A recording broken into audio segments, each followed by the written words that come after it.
हाँ जी, याद है सबको? Good afternoon. सब तैयारी करके आए हैं? पूछूं? ओके, चलिए। तो मतलब चैलेंज लेते हो सभी?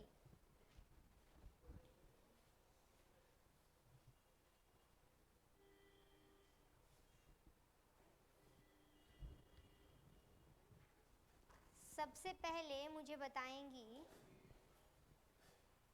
अच्छा वो बताने वाला कॉन्सेप्ट नहीं था, फिर प्रेशर आता है। ठीक है ठीक है, हाँ हाँ हाँ, मैं अपने वर्ड्स पे रहती हूँ।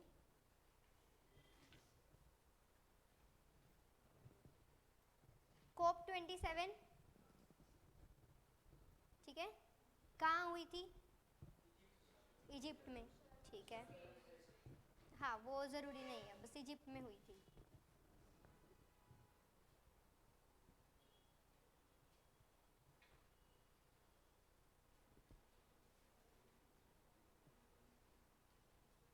ठीक है मनाली, ओके। हाँ जी, सो उसमें आउटकम रहा था, हाँ जी शेफ आपका तो इंतज़ार हो रहा था। तो उसमें आउटकम रहा था कोप 27 का कि उसमें कुछ हमने एम्बिशंस जो थे उनको हमने अडोप्ट किया था, ठीक है। ओके, सो अभी आप में से किस किस को कितने एम्बिशन याद आ गए हैं? तो हाथ खड़ा कर लीजिए एंड देन मैं पूछूंगी। 5। Diksha is enjoying this process. Okay okay, याद आए हैं? हाँ जी शेफ, इतनी प्रेज करवा ली, अभी आंसर ही नहीं करना है। नहीं आ रहा? नोमान आपको भी नहीं आ रहा? अबे नहीं आ रहा याद? ओके, हाँ जी।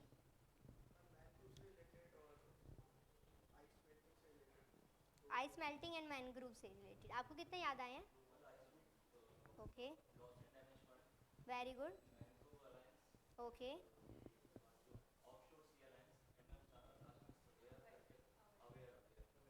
Very good. हाँ जी, आप दोनों को पांचों याद आ गई थी।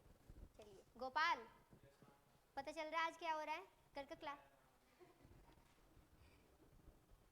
तो मतलब आ गए। ओके, अवेयर को कौन बताएगा अच्छे से एक्सप्लेन करके? अवेयर, सो अवेयर बता सकते हो? And resilience, okay very good. क्या था ये? Very good Harbol, very good.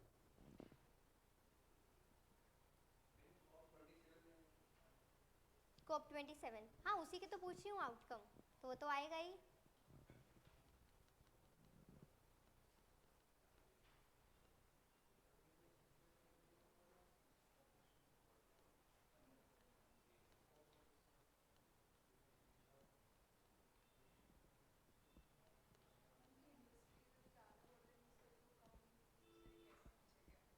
Industries,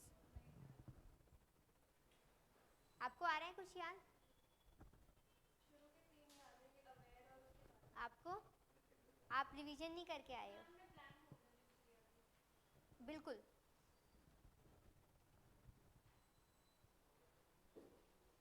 हाँ जी कल भी क्लास थी हर बोल। ओके, हाँ जी कोई बता पाएगा?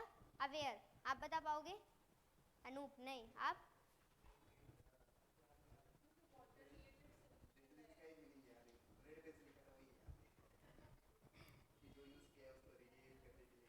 इट इज़ जस्ट कि हमें कोऑपरेट करना है, हमें वाटर चैलेंजेस जो हैं उनको फुलफिल करना है एंड हमें सोल्यूशन जो है लेके आना है जिससे कि हम क्लाइमेट चेंज को अडोप्ट कर पाए। सो ऐसे हमें कुछ सोल्यूशन लेके आए हैं, जस्ट इतना ही था।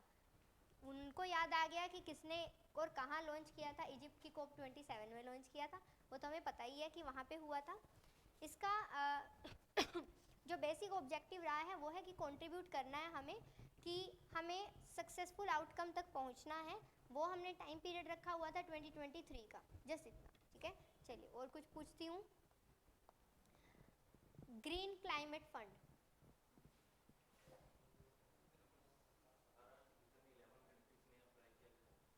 कहाँ? इस फंड को green climate fund, okay,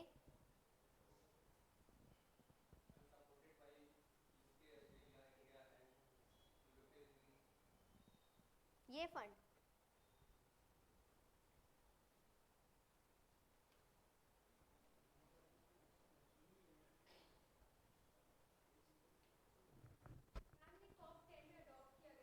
okay, कोप 10 में, जो कि 2010 में हुई थी।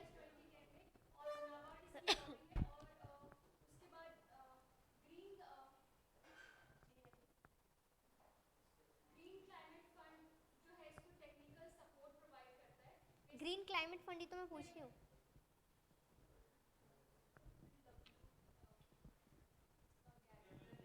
ट्रस्टी, ट्रस्टी कौन? अच्छा मुझे बताओ WTO क्यों हो सकता है? WTO क्यों होगा? लॉजिक लगाओ ना, WTO हो ही नहीं सकता क्योंकि ट्रस्टी का काम उसका है ही नहीं, तो कौन होगा? मतलब वहाँ पे आपको अपना थॉट प्रोसेस लाइक उस तरीके से जनरेट करना है।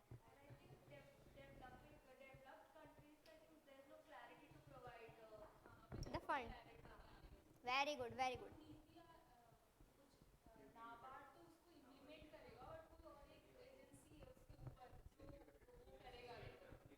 हाँ जी,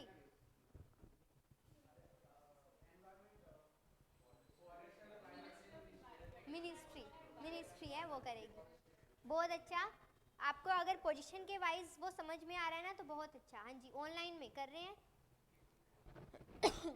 very good very good. But answer कर रहे हैं हरबोल, विकास, मयूरी, अर्शदीप, बाकी सब कहाँ हैं बताइए? Khushboo, very good very good. चलिए अब मुझे कुछ और बताइएगा। हाँ जी, टेलीकॉम टेक्नोलॉजी डेवलपमेंट फंड,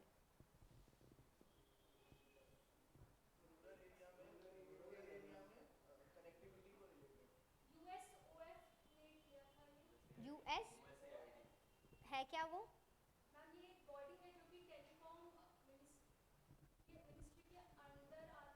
ठीक है,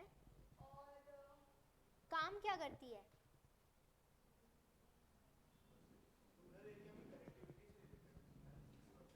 कनेक्टिविटी, क्यों करना चाहते हैं हम वो? हाँ जी, ठीक है, काम करता है। और जो अभी इन्होंने बताया है USOF, वो क्या है? वो क्या करता है?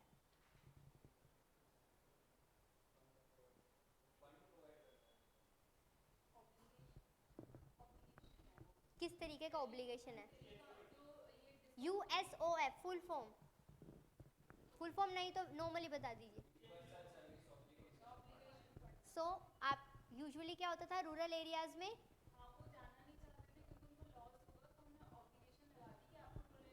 जाना ही पड़ेगा। Very good very good. हाँ जी, और ये किस किस लाइक मिनिस्ट्री या किस डिपार्टमेंट के अंदर आता है? Very good very good. और क्या इसका एम है? कोई नहीं बोलेगा, किशोर बोलेंगे।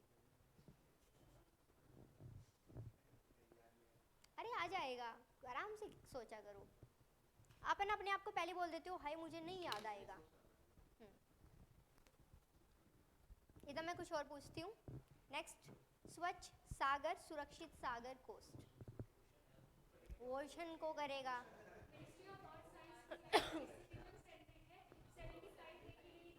Very good,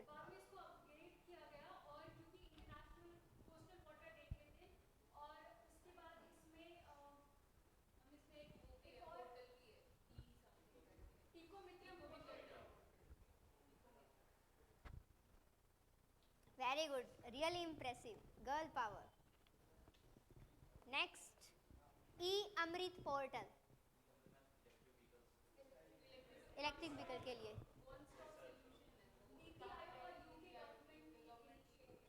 and UK government, okay. हाँ जी, कोई और?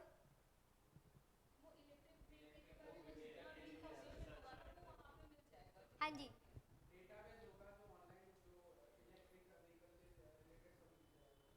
Okay, very good. Next, NAFIS, so किस किस को, अच्छा किस किस को याद आ गया है? आपको रिवीजन का पता नहीं था? अच्छा चलिए फिर तो कोई बात नहीं, बट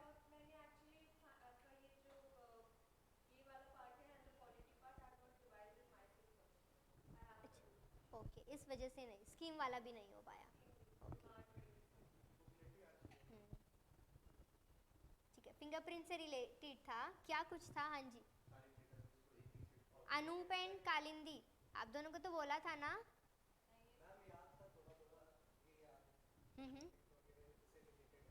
ओके, और किसके अंडर था?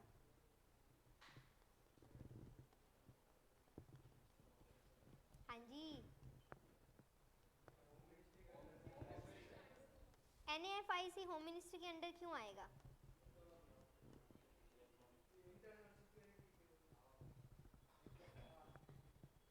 अभी चलो अनुमान बोले तो सही। हाँ जी, क्या किया जाता है उसमें?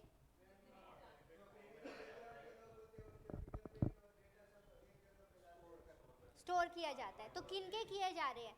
आम जनता के या?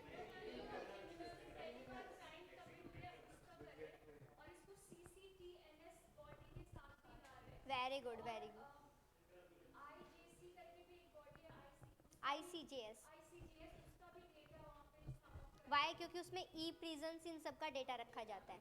हाँ जी, जिनको याद आ रहा होगा उनको बड़ा अच्छा लग रहा होगा, जिनको नहीं आ रहा है उनको लग रहा होगा, बट कोई बात नहीं, जो याद करोगे तो हो जाएगा। हाँ जी गोपाल, कल का क्लास तो नहीं लिया था और ये कुछ याद भी नहीं आ रहा है कि, तो रिवीजन का पैटर्न क्या रखा हुआ है? नहीं नहीं, मैं ब्लेम करने के उससे नहीं, क्यूरोसिटी की उसमें मैं पूछना चाह रही हूँ, सो दैट कि मैं करेक्ट कर दूँ, ताकि पेपर से पहले आप अपना उसको सही कर लें। नहीं, पैटर्न क्या रखा हुआ है, मैं जस्ट ये जानना चाहती हूँ। शेड्यूल में क्या बनाया हुआ है? ओके, पर डे बेसिस पे आपको ये करना है कि 1 आवर आप करंट अफेयर को दे रहे हो पर डे बेसिस पे, एक तो ये, एंड 6 डेज 1 आवर देना है। संडे को क्या करना है, वो कंप्लीट रिवाइज करना है। इतना आप कर दो, सो आप देखना खुद से ही आपको फील होगा change. Fine, and don't think like कि मैं आपको क्लास में डिग्रेड करने के लिए या उस पर्पज से पूछ रही हूँ, नहीं। दिस इज़ द टाइम कि हमें डिग्रेड करने वाला कोई नहीं होता है, हम पेपर के लिए कर रहे हैं, किसी को दिखाने या करने के लिए तो कर नहीं रहे हैं। Fine, okay, so last question है ये मेरी तरफ से, सीड।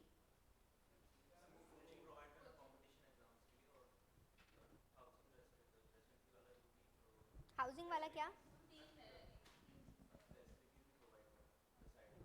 3 क्या क्या है?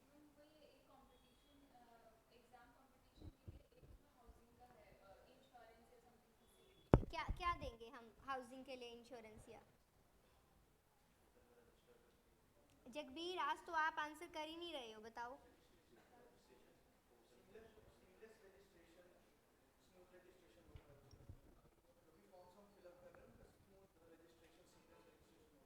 सीमलेस रजिस्ट्रेशन, उससे क्या हो जाएगा?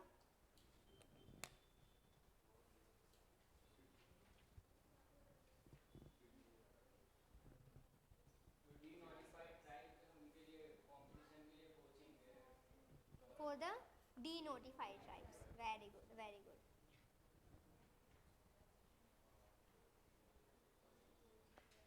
देखिए ऑनलाइन स्टूडेंट ना, उन मतलब रैंडमली हर कोई आंसर कर सकता है, ये कोई बड़ी बात नहीं है, बट कॉन्टीन्यूअस एक ग्रुप है जिसमें मुझे पता है कौन कौन आते हैं, वो डेली मतलब उनका क्या है कि वो बहुत अच्छे से कर रहे हैं, और वहाँ भी अगर मैं ग्रुप की बात करूँ उसमें कुछ हैं, 1-2 लड़के हैं, बट बाकी कंप्लीट ग्रुप जो है वो गर्ल्स का ही है।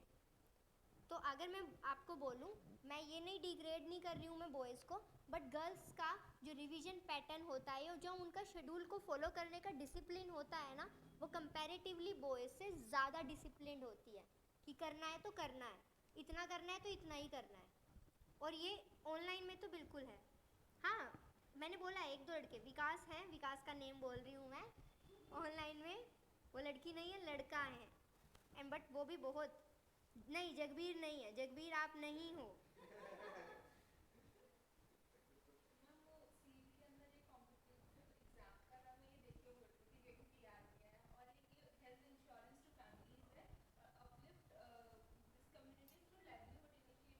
अर्शदीप आप हो। ओके, जगबीर ना कल आपने आंसर किया और ना आज किया। हाँ, अर्शदीप आपको भूल गई थी सच्ची, आप भी हो। नेक्स्ट एक लास्ट चलिए पूछ रही हूँ। तिहान, TIHAN।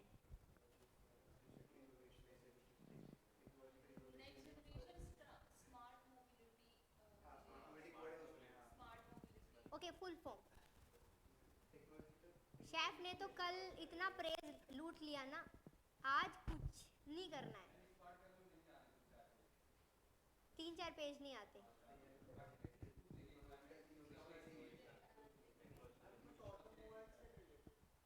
ऑटोमोबाइल से रिलेटेड वो क्या होगा?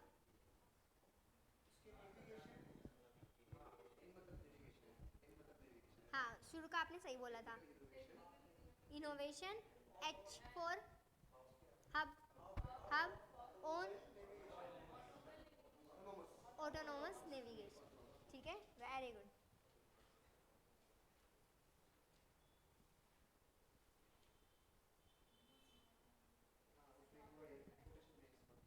ठीक है, ओके।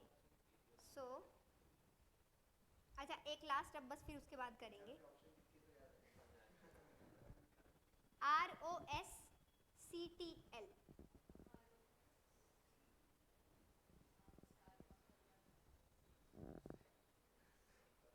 लिखूं या पता चल गया?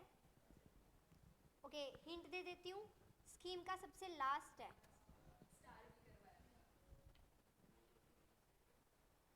वेरी गुड, आंसर आने स्टार्ट हो गए हैं ऑनलाइन में।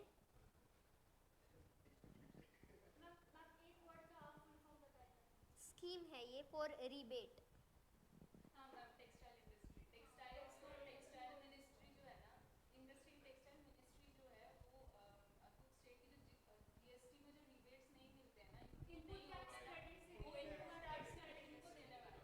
तो इस स्कीम के थ्रू वो जो बचा हुआ टैक्स है वो देने वाले हैं। ठीक है, वेरी गुड। अब रिबेट से किस किस को याद आ गया था? टेक्सटाइल से याद आया, रिबेट से नहीं आया था। रिबेट का मतलब होता है छूट। रिबेट किस में दी जाती है? एग्जम्पशन होती है, ये टैक्सेस के केस में ही दी जाती है, अदरवाइज नहीं दी जाती है। तो नेक्स्ट अब हमारा जो क्लास होने वाला है, जैसे हमारा मंडे ट्यूसडे होता है, तो अब कब आएगा? Next Monday. तब तक तो क्या मैं एक्सपेक्ट कर सकती हूँ? कंप्लीट सारा हो चुका होगा। नेक्स्ट जो मंडे होगा ना, उसमें हम आर्ट एंड कल्चर करेंगे, और ये हमारा प्रोसीजर चलने ही वाला है। मैं शुरू का जो हाफ एन आवर है वो सिर्फ सुनूंगी, उसमें आपको खुद ही याद करना है, एंड याद करके मैं सुनने ही वाली हूँ। उसमें आपको बस ये करना है। अब आप क्या करना, आपके पास क्या बचते हैं? आपके पास बचते हैं 5 डेज। 5 डेज को हम संडे को तो अभी एक्सक्लूड करते हैं, हम लगाते हैं 4 डेज। 4 डे में अब हमारे सेक्शन क्या हो चुका है? इंटरनेशनल ऑर्गेनाइजेशन, इन्वायरमेंट हो गया, स्कीम हो गई है, पॉलिटी हो गई है। तो ये 4 सेक्शन 4 डेज में हो जाएंगे, एक एक एक करके। एंड संडे को एक बार रिवाइज कर लिया, मंडे को आके सुना दिया, चेक कर लिया कि क्या हो गया है कि नहीं हो गया। मंडे को इतना ज़्यादा टाइम नहीं देंगे हाफ एन आवर का। क्यों? क्योंकि कितनी चीज़ें तो मैंने पूछ भी ली है, अब रिपीटेड तो नहीं पूछूंगी, बट कितना कुछ है पूछने को भी। तो इस वजह से पॉलिटी तो अभी पूछा भी नहीं है ना, तो पॉलिटी भी उसमें एक पोर्शन आ जाएगा।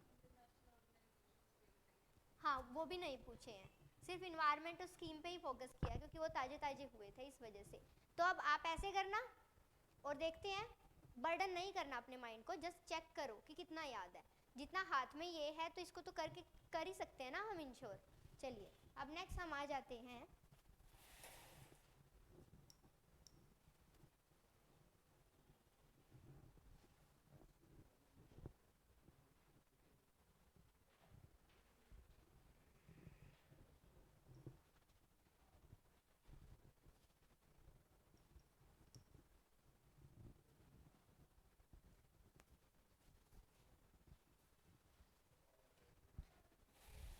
नेक्स्ट हम आ जाते हैं 16, and the 16 is saying the press club of India.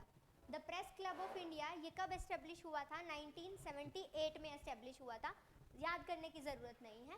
Objective इसका क्या रहा है? To preserve the freedom of the press and to maintain and improve the standard of the newspaper and the news agency in India. इनका जो main objective रहा है कि इन्हें इम्प्रूव करना है स्टैंडर्ड न्यूज़पेपर का, न्यूज़ एजेंसीज का, एंड फ्रीडम देनी है किसको, प्रेस को। मेंबर कौन रहे हैं, मतलब इसके मेंबर जो है एक चेयरमैन होते हैं और 28 अदर मेंबर्स होते हैं। नंबर इतना याद करने की ज़रूरत नहीं है, बट इंपॉर्टेंट पॉइंट क्या है जिसके ऊपर आप मार्क कर लीजिए कि चेयरमैन का सिलेक्शन कहाँ से होता है। चेयरमैन का जो सिलेक्शन है वो सिलेक्ट किया जाता है by the speaker of the Lok Sabha. अब नॉर्मली क्या होता है, प्रेस का मतलब क्या, उनको बोलना है, एंड जो स्पीकर होते हैं लोकसभा के वही परमिशन देते हैं कि किसको बोलना है किसको नहीं बोलना है। So it's going to be speaker of the Lok Sabha and chairman of the Rajya Sabha, and एक मेंबर होते हैं elected by the press club of India. So एक वो होते हैं by the press club of India. Function ये क्या करती है, ये हेल्प करती है न्यूज़पेपर, ये helping the newspaper so that कि वो अपनी इंडिपेंडेंसी मेंटेन कर पाए। एंड ये एक कोड भी बनाते हैं जर्नलिस्ट के लिए, क्यों, क्योंकि फिर एक बार ये क्या करते हैं, प्रेस को बहुत ज़्यादा या न्यूज़पेपर को बहुत ज़्यादा इंडिपेंडेंसी दे देते हैं, तो फिर वो क्या करते हैं, माइक लेके मुंह में ही डालने को हो जाते हैं और पूछते हैं आप गड्ढे में पड़े हुए हो, आपको कैसा लग रहा है, ठीक है। सो वो वही पूछने लग जाते हैं, इस वजह से उनको कंट्रोल करने की ज़रूरत है।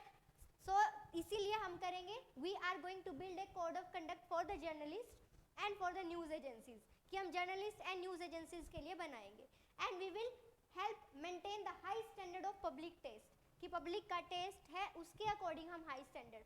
अब ये जो वर्ड डाला गया था ना, इस वर्ड की वजह से ही अब कंट्रोवर्सीज हो रही हैं, इस वर्ड की वजह से ही अब जो प्रेस है वो अपना कोड ऑफ कंडक्ट कह लीजिए, कुछ भी कह लीजिए, उसको माउल्ड कर रहे हैं।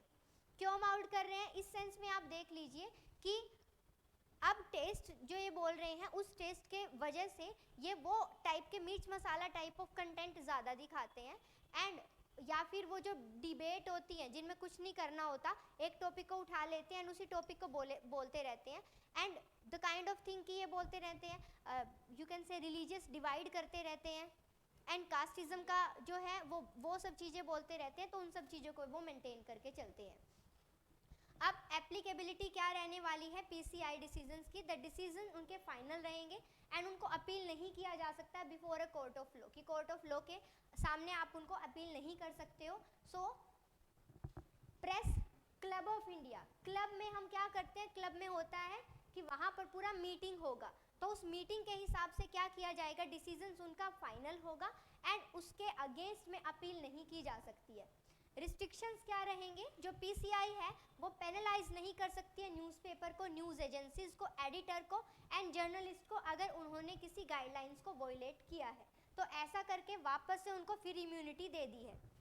इम्पोर्टेंट क्या रहने वाला है इसमें, दैट ये जो इलेक्ट्रॉनिक मीडिया है उसको नहीं ये रिव्यू कर सकती, ये सिर्फ और सिर्फ न्यूज़पेपर को ही, जो कि प्रिंट मीडिया है उसको ही रिव्यू कर सकती है, ये रेडियो, टेलीविज़न या इंटरनेट मीडिया को रिव्यू नहीं कर सकती।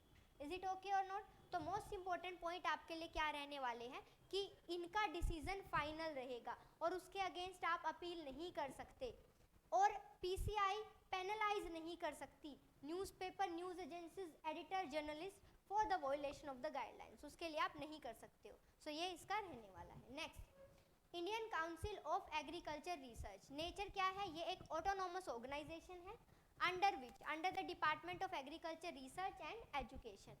आता किसके अंडर है, ministry of agriculture and farmer welfare के under. Establishment, formerly it is known as the imperial council of the agriculture research इसको बोलते थे, फिर इसका नेम चेंज होके जो है ये रखा गया था। अर्लियर ये क्या थी, ये सोसाइटी रजिस्ट्रेशन एक्ट के अंडर थी, क्यों, क्योंकि तभी फिर हम उसको सोसाइटी रजिस्ट्रेशन जो है वो बोलते हैं। तो नेक्स्ट जो है हेडक्वार्टर इनका है न्यू दिल्ली में। फंक्शन ये क्या करती है, ये एक एपेक्स बॉडी है, उसका काम क्या है, कोऑर्डिनेट करना, गाइड करना, मैनेज करना रिसर्च और एजुकेशन इन दी एग्रीकल्चर, जिसमें हम एग्रीकल्चर एंड अलाइड एक्टिविटी वाला सेंस जो है वो लेकर चलते हैं। आई होप क्लियर हो गया होगा। नेक्स्ट, नेडेको कि एक national real estate development council है। नेचर क्या है, ये एक एपेक्स बॉडी है जो फॉर्म होती है under the aegis of Ministry of Housing and Urban Affair के अंडर। ऑब्जेक्टिव क्या है, so that we can enable the real estate developer को, उनको इजी एक्सेस दे सके टू द उनको इजी एक्सेस हो फंड्स को लेकर, एंड वो फंड किसके बेसिस पे हो, वो फंड प्रोजेक्ट की वायबिलिटी और उसकी मेरिट के बेसिस पे हो। अब यहाँ प्रोजेक्ट की मेरिट और वायबिलिटी कैसे आती है कि कोई प्रोजेक्ट अगर हम उसका ऑब्जेक्टिव देखें on the basis of the development, कि वो कितना हमें लाइक यू कैन से कि कितना वो हमें यू कैन से कि कितना हमें कंट्रीब्यूट कर सकता है, तो on the basis of that contribution ranking देते हैं। सो उस रैंकिंग में जिसको फर्स्ट रैंकिंग मिलेगी तो वो क्या हो गया, मेरिट के बेसिस पे। And next viability, viability means कि क्या पॉसिबल है वहाँ पर फंड लगाना एंड उन सब चीज़ों को प्रमोट करना, तो उसके बेसिस पे भी हम ये रखने वाले हैं। So it's going to be कि यहाँ पर मेरिट और वायबिलिटी वाला कॉन्सेप्ट रहेगा। तो अब यहाँ मेरिट वाले वर्ड को आप हाईलाइट कर लीजिए। क्यों? क्योंकि आप फंस सकते हो तो वहीं फंस सकते हो। क्यों? क्योंकि आपको ऐसे हो जाएगा कि मेरिट क्या होएगी किसी प्रोजेक्ट की, है ना, बट यहाँ मेरिट रहेगी। क्यों? On the basis of the ranking, ranking के बेसिस पर। नेक्स्ट इंपॉर्टेंट क्या है कि नेडिको जो है they has formed A finance committee, उन्होंने बना दी है। तो ये जस्ट एक्स्ट्रा इन्फॉर्मेशन हो जाती है, डाल ही देते हैं पॉइंट में कि इन्होंने कमेटी भी बनाई है। अब आपको पता होगा तो पता होगा, नहीं तो नहीं, तो वही वाला सीन हो जाएगा। नेक्स्ट आता है क्या, atomic energy regulatory board. So atomic energy regulatory board AERB ये 1983 में बना था by the president of India. क्या किया था उन्होंने, अपनी पावर को एक्सरसाइज किया था। Those are conferred by the Atomic Energy Act. Atomic Energy Act 1962 is providing some power, किसको दे रहा है, प्रेसिडेंट ऑफ इंडिया को, सो दैट प्रेसिडेंट ऑफ इंडिया उससे एक्सरसाइज करके एक बोर्ड बना सकता है। तो ये बोर्ड किसने बनाया, प्रेसिडेंट ने। किससे, एक्ट के अंदर। हेडक्वार्टर कहाँ है, मुंबई, याद करने की जरूरत नहीं है। मेंबर, इसमें फुल टाइम चेयरमैन रहेंगे, एक्स ऑफिशियो मेंबर रहेंगे and 3 part time member and secretary इसमें रहने वाले हैं। ऑब्जेक्टिव क्या रहेगा कि हमें इंश्योर करना है कि ionising radiations and nuclear energy जो है वो किसी भी तरीके से इन्वायरमेंट और पीपल की हेल्थ को अफेक्ट ना करे। अब यूजुअली क्या होता है कि हमारे पास नॉर्मली अगर हम देखें तो हमारे पास ना कोई डिस्बर्समेंट का वे नहीं है। लाइक कि जो रेडिएशंस हैं या जो हार्मफुल गैसेस या ये जो भी होते हैं, इनको आप जो है इन्वायरमेंट से ख़त्म नहीं कर सकते हो। हम क्या करते हैं, हम प्लास्टिक के वो अलग तरीके के बॉक्सेस होते हैं, वहाँ पर ये न्यूक्लियर वेस्ट रखते हैं एंड उसको या तो फिर बॉक्स के साथ ही हम रख देते हैं कहीं पे, या फिर हमने एक साइट बनाया हुआ है, साइट में जो है डंप कर देते हैं। सो इतना ही हम कर सकते हैं। और अब अगर वो harmful gases with the passage of the time अगर वो अर्थ, सॉइल, वाटर किसी के साथ भी मिल जाती है तो उसका हार्मफुल इफेक्ट हमारे ऊपर ही देखने को मिलेगा। एंड मुझे ये बताइए क्यों बोला जाता है कि एक्सरे नहीं करवाना चाहिए? कैंसर कॉजिंग रेडिएशन जो है वो रेज अफेक्ट करती हैं बॉडी को। एग्जैक्टली, जीन म्यूटेशन हो जाता है। सो ये सब चीज़ें, ये बेसिक क्या है, रेज। अब अगर ये रेज ऐसा कर सकती है तो ये आयोनाइजिंग रेज जो है, रेडिएशन जो है वो कितना अफेक्ट करेंगी। अब आप मुझे बताएंगे कि कौन सा स्फीयर है अर्थ का जो कि रेडियो वेव्स, ठीक है, आयनोस्फीयर। ओके, नेक्स्ट अथॉरिटी, ये क्या, ये है रेगुलेटरी अथॉरिटी ऑफ AERB। इस जो उसकी रेगुलेटरी अथॉरिटी है वो कहाँ से लेते हैं, वो अपने इसी एक्ट के अंडर से लेते हैं। प्लस में इन्वायरमेंट एक्ट से भी लिया जाता है। क्यों? क्योंकि इन्वायरमेंट को प्रोटेक्ट करना है। And it also looks at issues जो भी होते हैं न्यूक्लियर सेफ्टी से रिलेटेड, तो उनके ऊपर भी ये काम करती है। तो ओवर एंड ऑल ये क्या है, ये पहला न्यूक्लियर एनर्जी से ह्यूमन लाइफ को सेव करने के लिए बनाई गई एक अथॉरिटी है, जो कि एटॉमिक एनर्जी एक्ट की वजह से बनी है। एंड इसमें 2 एक्ट का नेम आता है, एक इन्वायरमेंट, एक एटॉमिक एनर्जी, सिर्फ इतना। Next, cohort on the elections integrity, that is to follow up the summit for the democracy and election commission of India, वो लीड कर रहे हैं इसको, Election Commission of India. Why? क्योंकि इलेक्शन इंटीग्रिटी बनाना है। अब ये क्या है, ये अभी जो हुई थी कोहोर्ट ऑन इलेक्शन इंटीग्रिटी, ये एक वर्चुअल समिट है which is hosted by the US, so that to renew the democracy at the home and confront कर सके किसी भी तरीके की ऑटोक्रेसीज को एब्रोड। तो ये एक जो समिट हुई थी ये होस्ट US ने करी थी। एंड US क्या है, पूरे वर्ल्ड का दादा। सो वो पूरे वर्ल्ड का दादा है, इसीलिए वो क्या कर रहा है, इसका थीम किससे रिलेटेड होगा, कन्फ्रंट द ऑटोक्रेसी अब्रोड, कि एंड ऑटोक्रेसीज को अब्रॉड में हमें कन्फ्रंट करना है. It is going to be related to that. ये उससे रिलेटेड होने वाली है. Is it clear? तो ये पर्टिकुलर हमारा थिंग रहेगा. अब आपके 5 मिनट का टाइम दे रही हूँ मैं. आप नहीं 5 नहीं 3 मिनट में ही हो जाएगा. 16 to 20 और एक बार 20 हो चुके हैं हमारे ये सब काउंसिल, उन पे भी एक बार नज़र लगा लेनी है. एक दो पूछ के फिर आगे बढ़ेंगे.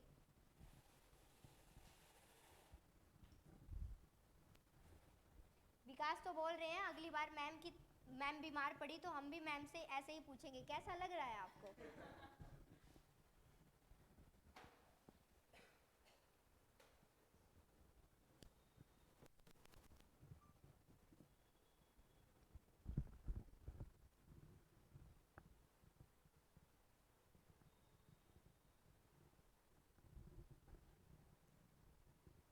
ओके, स्टेयर डिसीजेज हर बोल वो होता है कि जिसमें ऑलरेडी जो पहले वर्डिक्ट ली जा चुकी है उसी के ऊपर अबाइड बाय करते हैं, उसी को फॉलो करते हैं. एंड इस केस में बेसिकली हुआ क्या था कि जो पहले अगर हायर कोर्ट किसी डिसीजन को दे चुका है तो लोअर कोर्ट उसी केस पर वापस से कोई डिसीजन नहीं दे सकता. उसको अबाइड बाय करना पड़ता है जो कि हायर कोर्ट ने बोला है.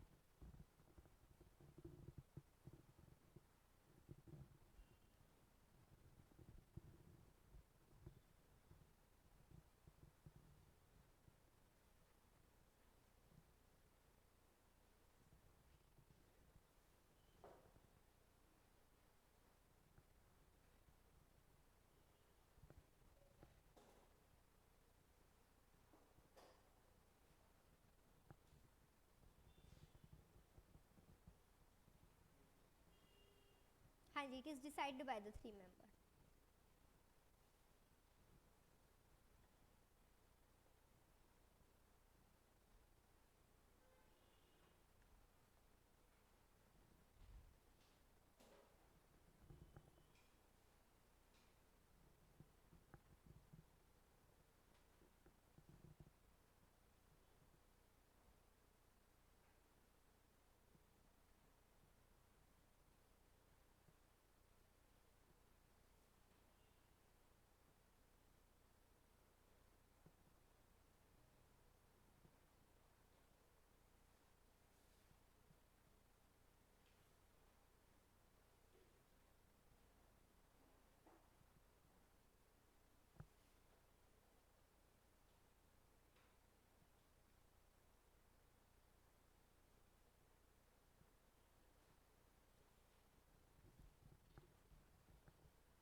ओके, सो मयूरी एक डाउट पूछ रहे हैं कि पीसीआई जो डिसीजंस हैं वो फाइनल है, उनके अगेंस्ट अपील नहीं की जा सकती. देन शी इज सेइंग कि PCI can not penalise the newspaper news agency. तो उनका कहना है कि क्या ये दोनों स्टेटमेंट कॉन्ट्राडिक्टरी नहीं है? अब आप बताइए आपको क्या लगता है कि कॉन्ट्राडिक्टरी लग रही है ये दोनों स्टेटमेंट? आप देखिए, डिसीजन देना मीन्स अ काइंड ऑफ कि आप वर्डिक्ट दे रहे हो किसी के ऊपर. नेक्स्ट इज रिस्ट्रिक्शंस क्या है कि पीसीआई पेनलाइज नहीं कर सकती न्यूज़पेपर या न्यूज़ एजेंसीज को. सो ये बेसिकली क्या है, ये उनके जस्ट कोड ऑफ कंडक्ट को मेंटेन करने के लिए है. So it is just giving some kind of decision कि अब आप इस तरह की न्यूज़ नहीं डाल सकते हो. या हाँ, नहीं डिसीजन देगा लाइक ये बोल देता है कि आप इस तरीके के लॉज नहीं, इस तरीके की न्यूज़ नहीं डाल सकते हो. ये बोल सकता है कि न्यूज़पेपर में एडवर्टीजमेंट के लिए इतना ही स्पेस होगा, एडवर्टीजमेंट सिर्फ आप यहाँ ही यूज़ कर सकते हो. आपको फॉर एग्जांपल ये बोल सकते हैं कि दैनिक भास्कर ने कुछ टाइम पहले बोला भी था कि मंडे को नो नेगेटिव न्यूज़, कि हम कोई नेगेटिव न्यूज़ नहीं डालेंगे. Negative news in the sense कि वहाँ वो मर गए, उनके वहाँ चोरी हो गई, इस तरीके की चीज़ें, तो ये सब नहीं डालेंगे. तो वो क्या हो सकता है, the kind of code of conduct. यहाँ वो बोल रहे हैं कि वो पेनलाइज नहीं करेंगे. अब इसका मतलब ये है कि उस डिसीजन पर पेनल्टी दिलवाने के लिए तो कहीं जाया जा सकता है, पर वो डिसीजन कि ये बिल लाइक ये एडवर्टीजमेंट इतने पोर्शन में होगा कि नहीं होगा, उसके ऊपर, इन सब बातों के ऊपर नहीं आप कहीं जाओगे. तो इट्स नॉट ऑल अबाउट कि पेनल्टी है तभी डिसीजन है. विदाउट पेनल्टी भी डिसीजन हो सकता है।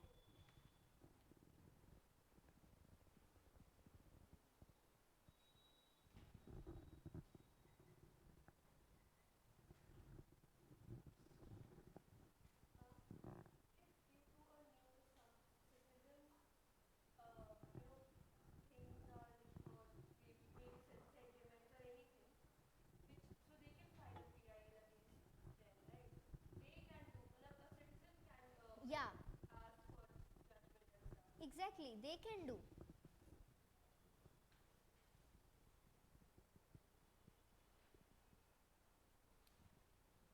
हाँ जी हाँ जी, हर बोल, आई नो कि पंजाब में इंटरनेट सर्विसेज बंद थी। आप सबको भी रीज़न पता है ना?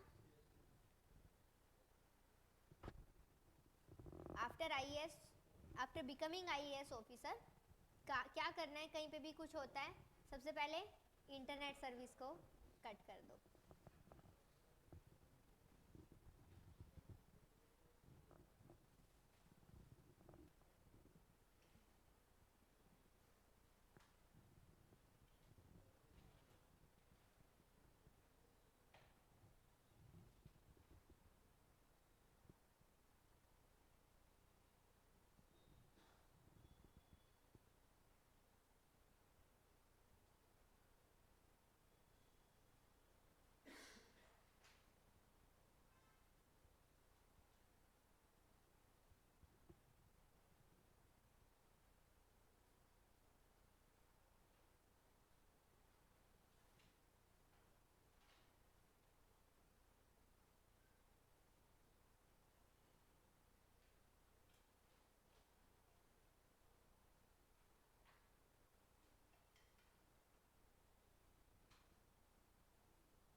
हाँ जी, हो गया?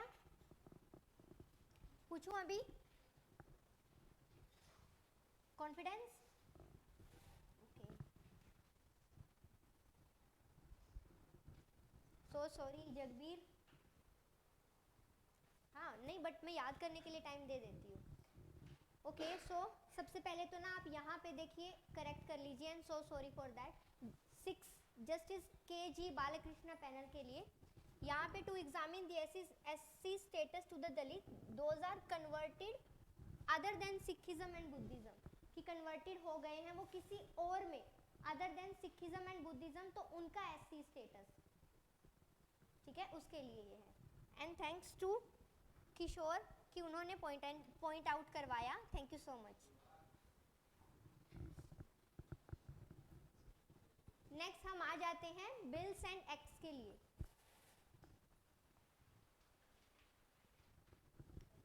एंड मैं कंप्लीट रिस्पॉन्सिबिलिटी लेती हूँ, बट हाँ समटाइम्स ह्यूमन एरर हो जाती है, बट हाँ मैं कंप्लीट रिस्पॉन्सिबिलिटी ले रही हूँ and I am saying sorry for that.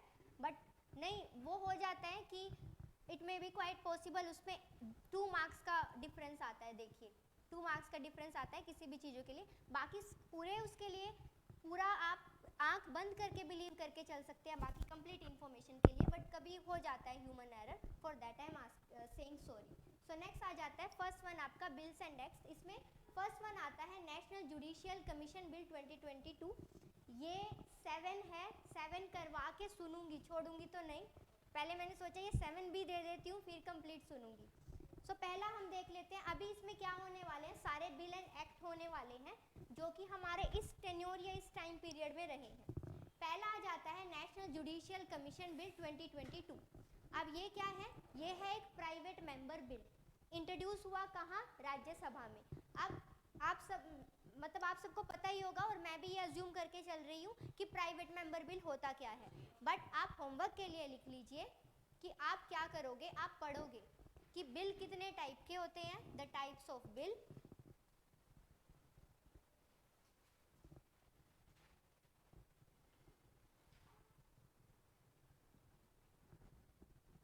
The types of bill.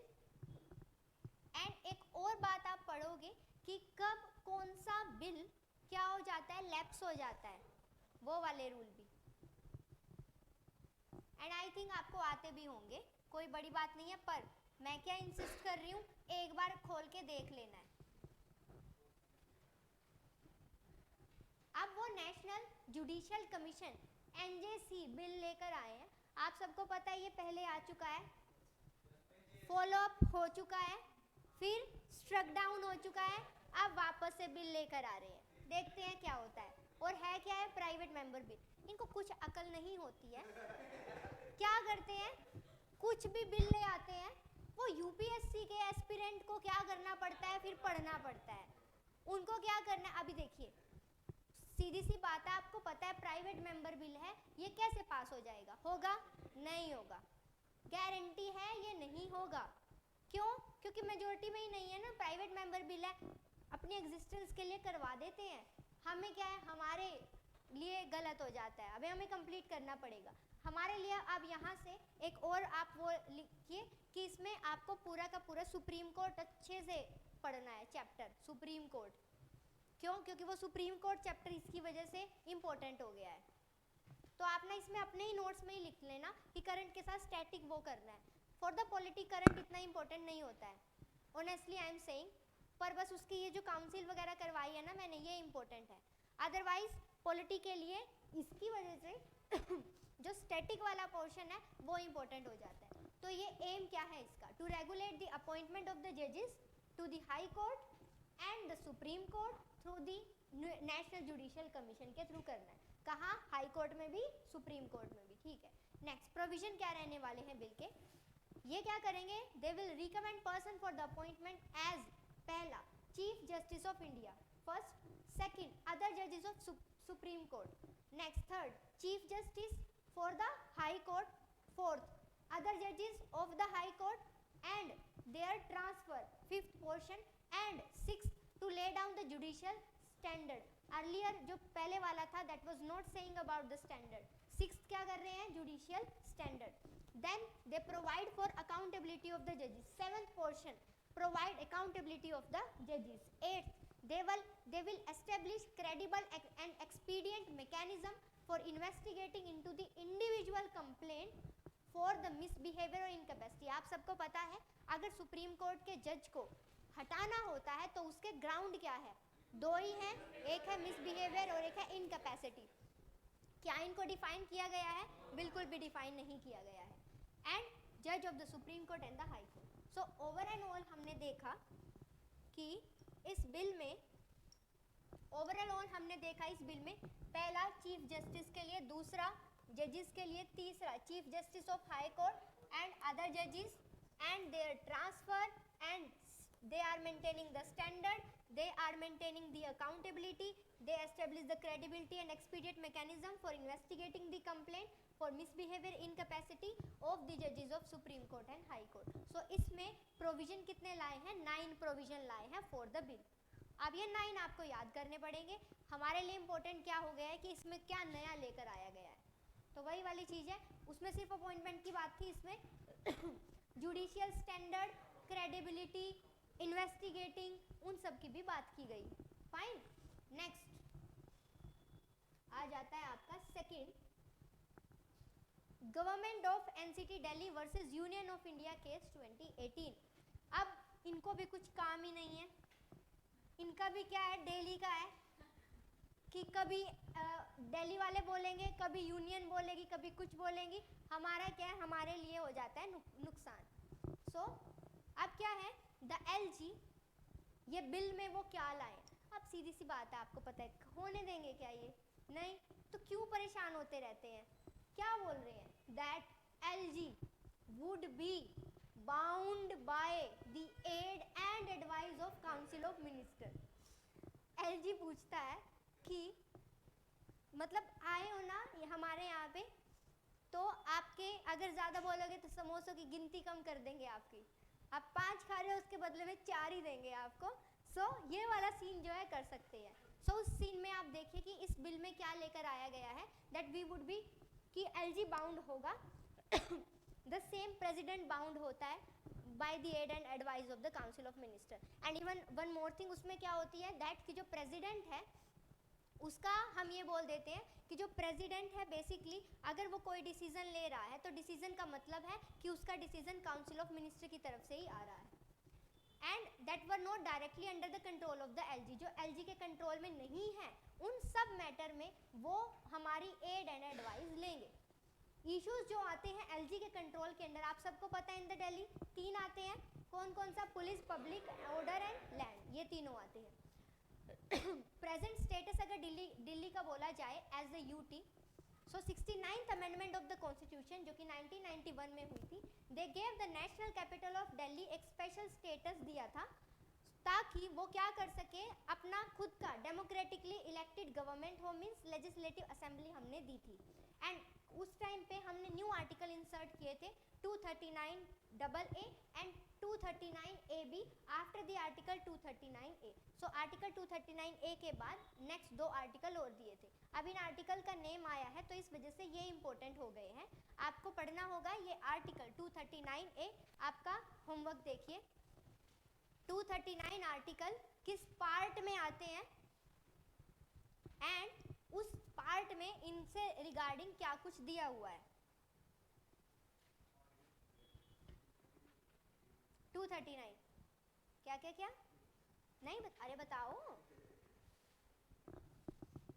हो गया, चलिए next, multi state cooperative societies. अब कोऑपरेटिव सोसाइटीज जो हैं वो डिफरेंट होती है, ऐसे ही अब आ जाता है कोऑपरेटिव बैंक जो है वो डिफरेंट होते हैं, पहली बात तो ये लगा लीजिए, सोसाइटी और बैंक में डिफरेंस है। कोऑपरेटिव बैंक अगर कोई होगा तो वो बैंक आरबीआई के rules regulation and banking regulation act 1949 के अंडर आएगा, तो उसको भी अलग करके चलना आप, इस वजह से पहले ही मैं यहाँ पे क्लैरिफाई कर रही हूँ। आप इको में करोगे प्राइमरी एग्रीकल्चर क्रेडिट सोसाइटीज होता है, वो आता है स्टेट के अंडर, क्यों, क्योंकि वो क्रेडिट सोसाइटीज है, इस वजह से। अब क्या है cooperative societies, multi state cooperative society act क्या है, अकॉर्डिंग टू दैट जो कोऑपरेटिव सोसाइटीज है हुज एक्टिविटीज कन्फाइंड नहीं है एक स्टेट में और वो एक से ज़्यादा स्टेट को सर्व कर रही है, तो उस केस में हम उसको मल्टी स्टेट कोऑपरेटिव सोसाइटी बोल देते हैं। एंड इस एक्ट में क्या आया है, यूजुअली जो कोऑपरेटिव सोसाइटी की बात करें तो वो स्टेट सब्जेक्ट में आता है, एंड अगर मल्टी स्टेट कोऑपरेटिव सोसाइटी की बात करें तो वो एक्ट 2002 के अंडर रेगुलेटेड होती है। इसका अपडेट क्या रहा है, अपडेट ये रहा है कि अब इस एक्ट 2002 वाले में ये बोला गया है कि अभी हमारे पास 3 टाइप ऑफ कोऑपरेटिव सोसाइटीज होंगी, एक national multi state cooperative export society, दूसरी ऑर्गेनिक सोसाइटी एंड तीसरी होगी seed society.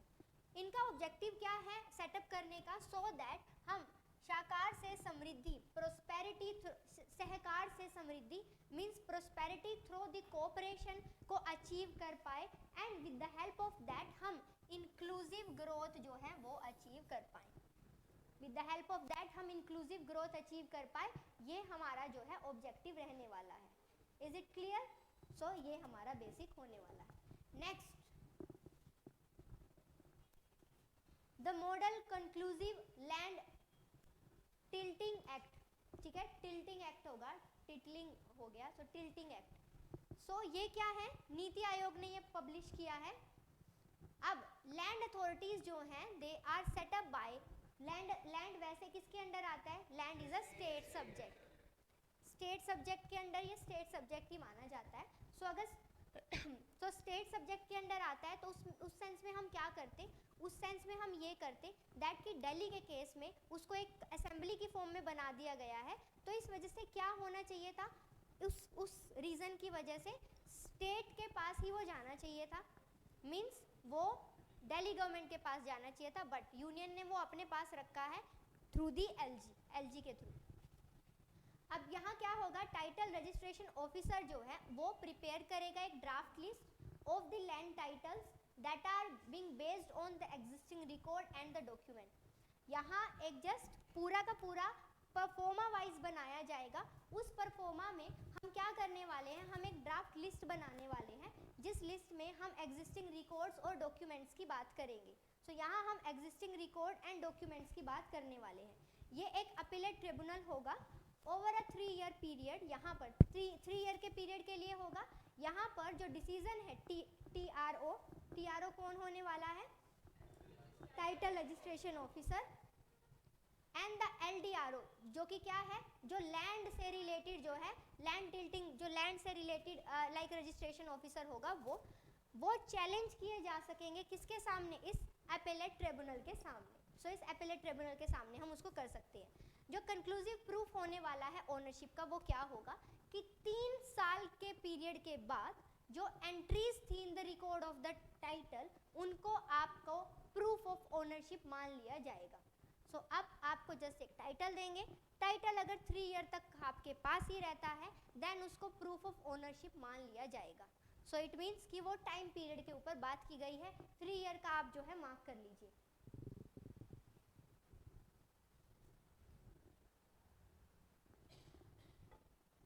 Is it clear? Next, energy conservation amendment act 2022। ये क्या है, it amend the energy conservation act 2001 को to provide a framework for regulating the energy consumption and promoting the energy efficiency को ये बनाना चाहता है, इसलिए अमेंडमेंट की गई है। प्लेन सी चीज़ें याद करने की ज़रूरत नहीं है। 2000 का 8 एक्ट था, वो क्या डील करता था, अंडर द एनर्जी कंजर्वेशन वो डील करता था सेविंग द एनर्जी, कि हमें एनर्जी को सेव करना है। कंजर्व का मतलब क्या होता है, सेव करना, वो सेव करने को करता था। 2002 में हमने क्या करी, अमेंडमेंट करी। अमेंडमेंट करके हमने क्या एक्स्ट्रा डाला, हमने बोला it deal with the saving the environment, environment को सेव करेगा, सेम वही है, and it will tackle the climate change, climate change को ये टैकल करेगा। न्यू पॉइंट हमने ऐड कर दिया। और दूसरा, ये रिड्यूस करेंगे fossil fuels based energy consumption को एंड कार्बन एमिशन को। तो ये क्या करेगा, it will reduce the fossil fuel based energy consumption and the carbon emission, carbon emission को भी ये करने वाला है। इज इट ओके और नॉट? ओके। नेक्स्ट, अब इस बिल में मेन प्रोविजन क्या रहेंगे, इस बिल में क्या होगा दैट कि अर्लियर तो क्या होता था, फॉसिल फ्यूल बेस्ड जो है वो आपके ऊपर मैंडेटरी नहीं होता था।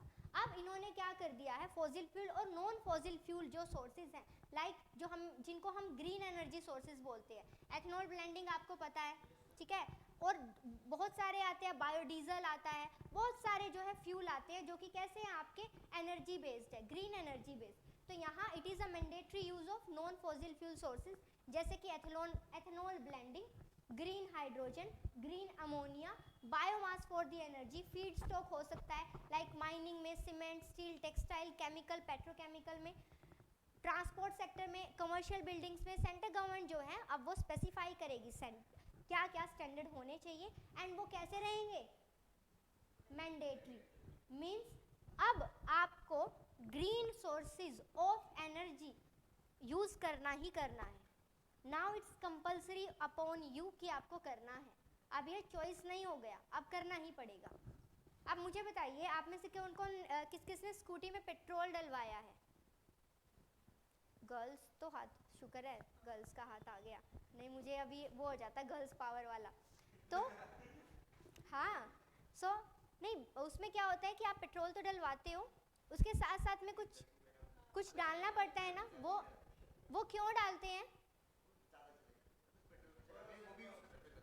बट उसका प्रपोर्शन होता है, प्रपोर्शन होता है उसका, अदरवाइज हाँ, तो उसका प्रपोर्शन क्यों होता है? उसका प्रपोर्शन इसीलिए होता है ताकि जो इंजन है वो अच्छे से काम करे।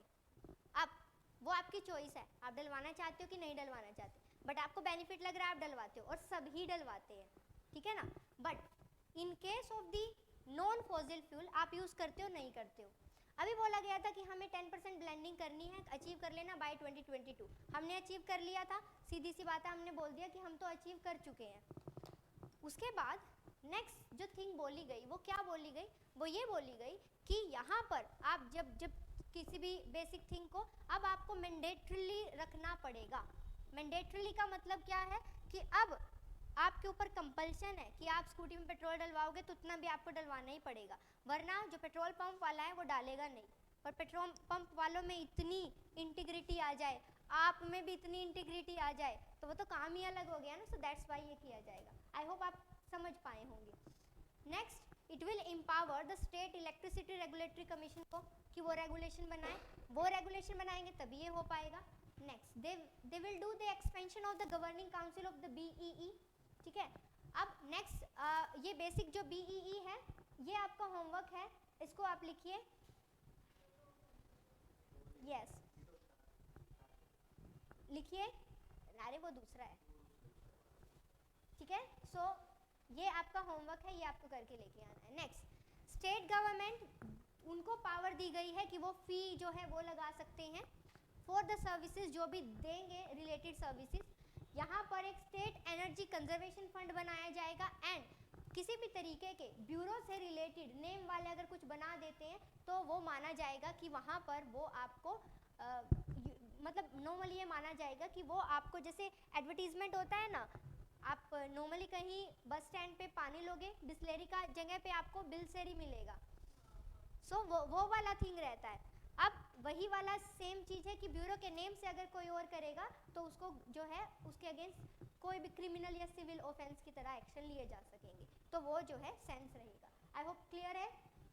नेक्स्ट, इसके ऊपर तो स्टार लगा लीजिए, foreign contribution regulation act FCRA, and ये 2 से 3 बार न्यूज़ में रहा है, मतलब 2 to 3 मंथ के मैगजीन्स के अकॉर्डिंग ये जो है न्यूज़ में रहा है। नेक्स्ट, कब आया था? 1976 में, फिर अमेंड कब किया गया? 2010 में। ऑब्जेक्टिव क्या है? To regulate the foreign donation and to ensure their contribution that will not adversely affect the internal security. Applicability क्या रहेगी?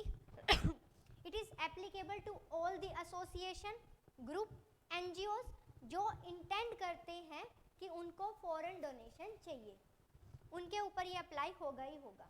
एंड इम्पोर्टेंट है कि जिन भी NGOs को फॉरेन फंडिंग चाहिए उन्हें मैंडेटरीली अपने आप को रजिस्टर करना पड़ेगा अंडर FCRA।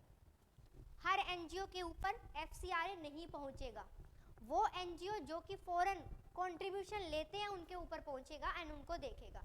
और रजिस्ट्रेशन कौन करता है?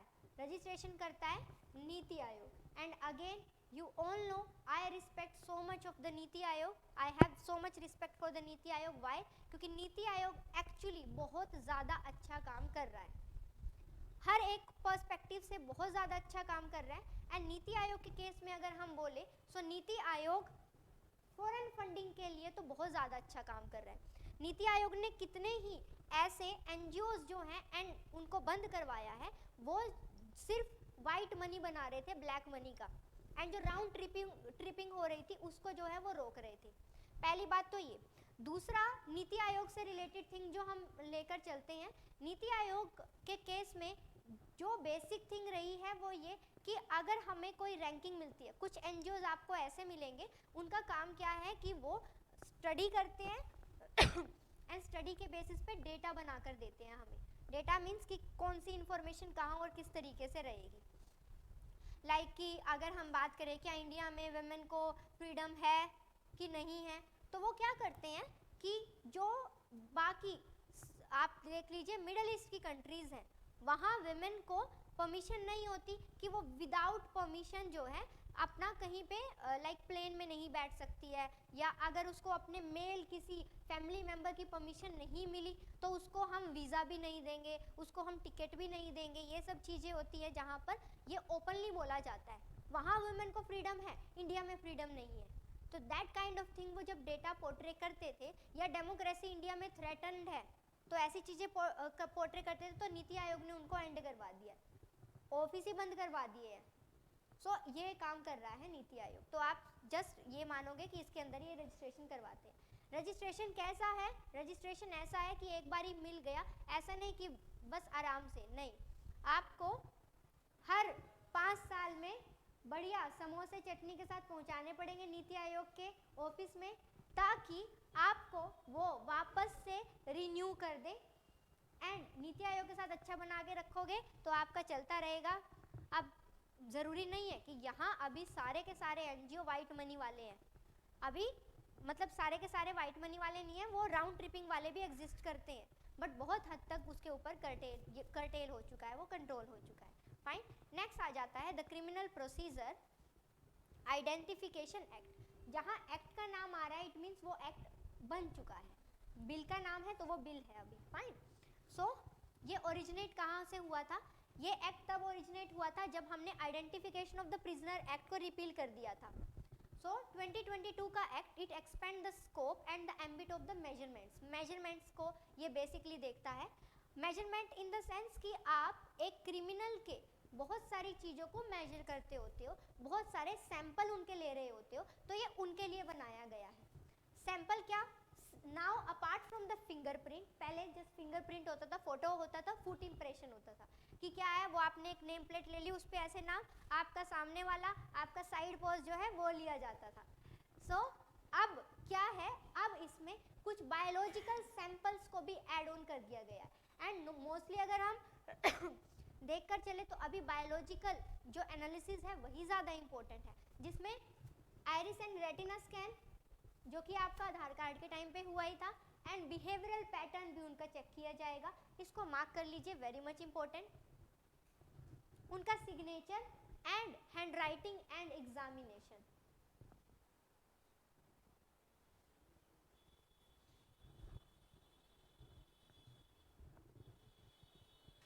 अब उनका डीएनए प्रोफाइलिंग भी किया जाएगा अंडर सेक्शन 53 एंड 53A।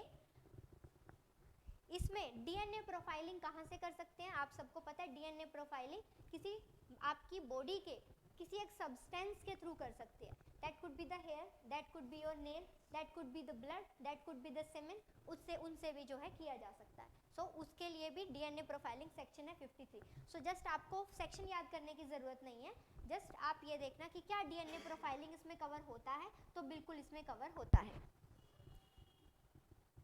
अब ये जो डेटा है वो कैसे कलेक्ट किया जा सकता है?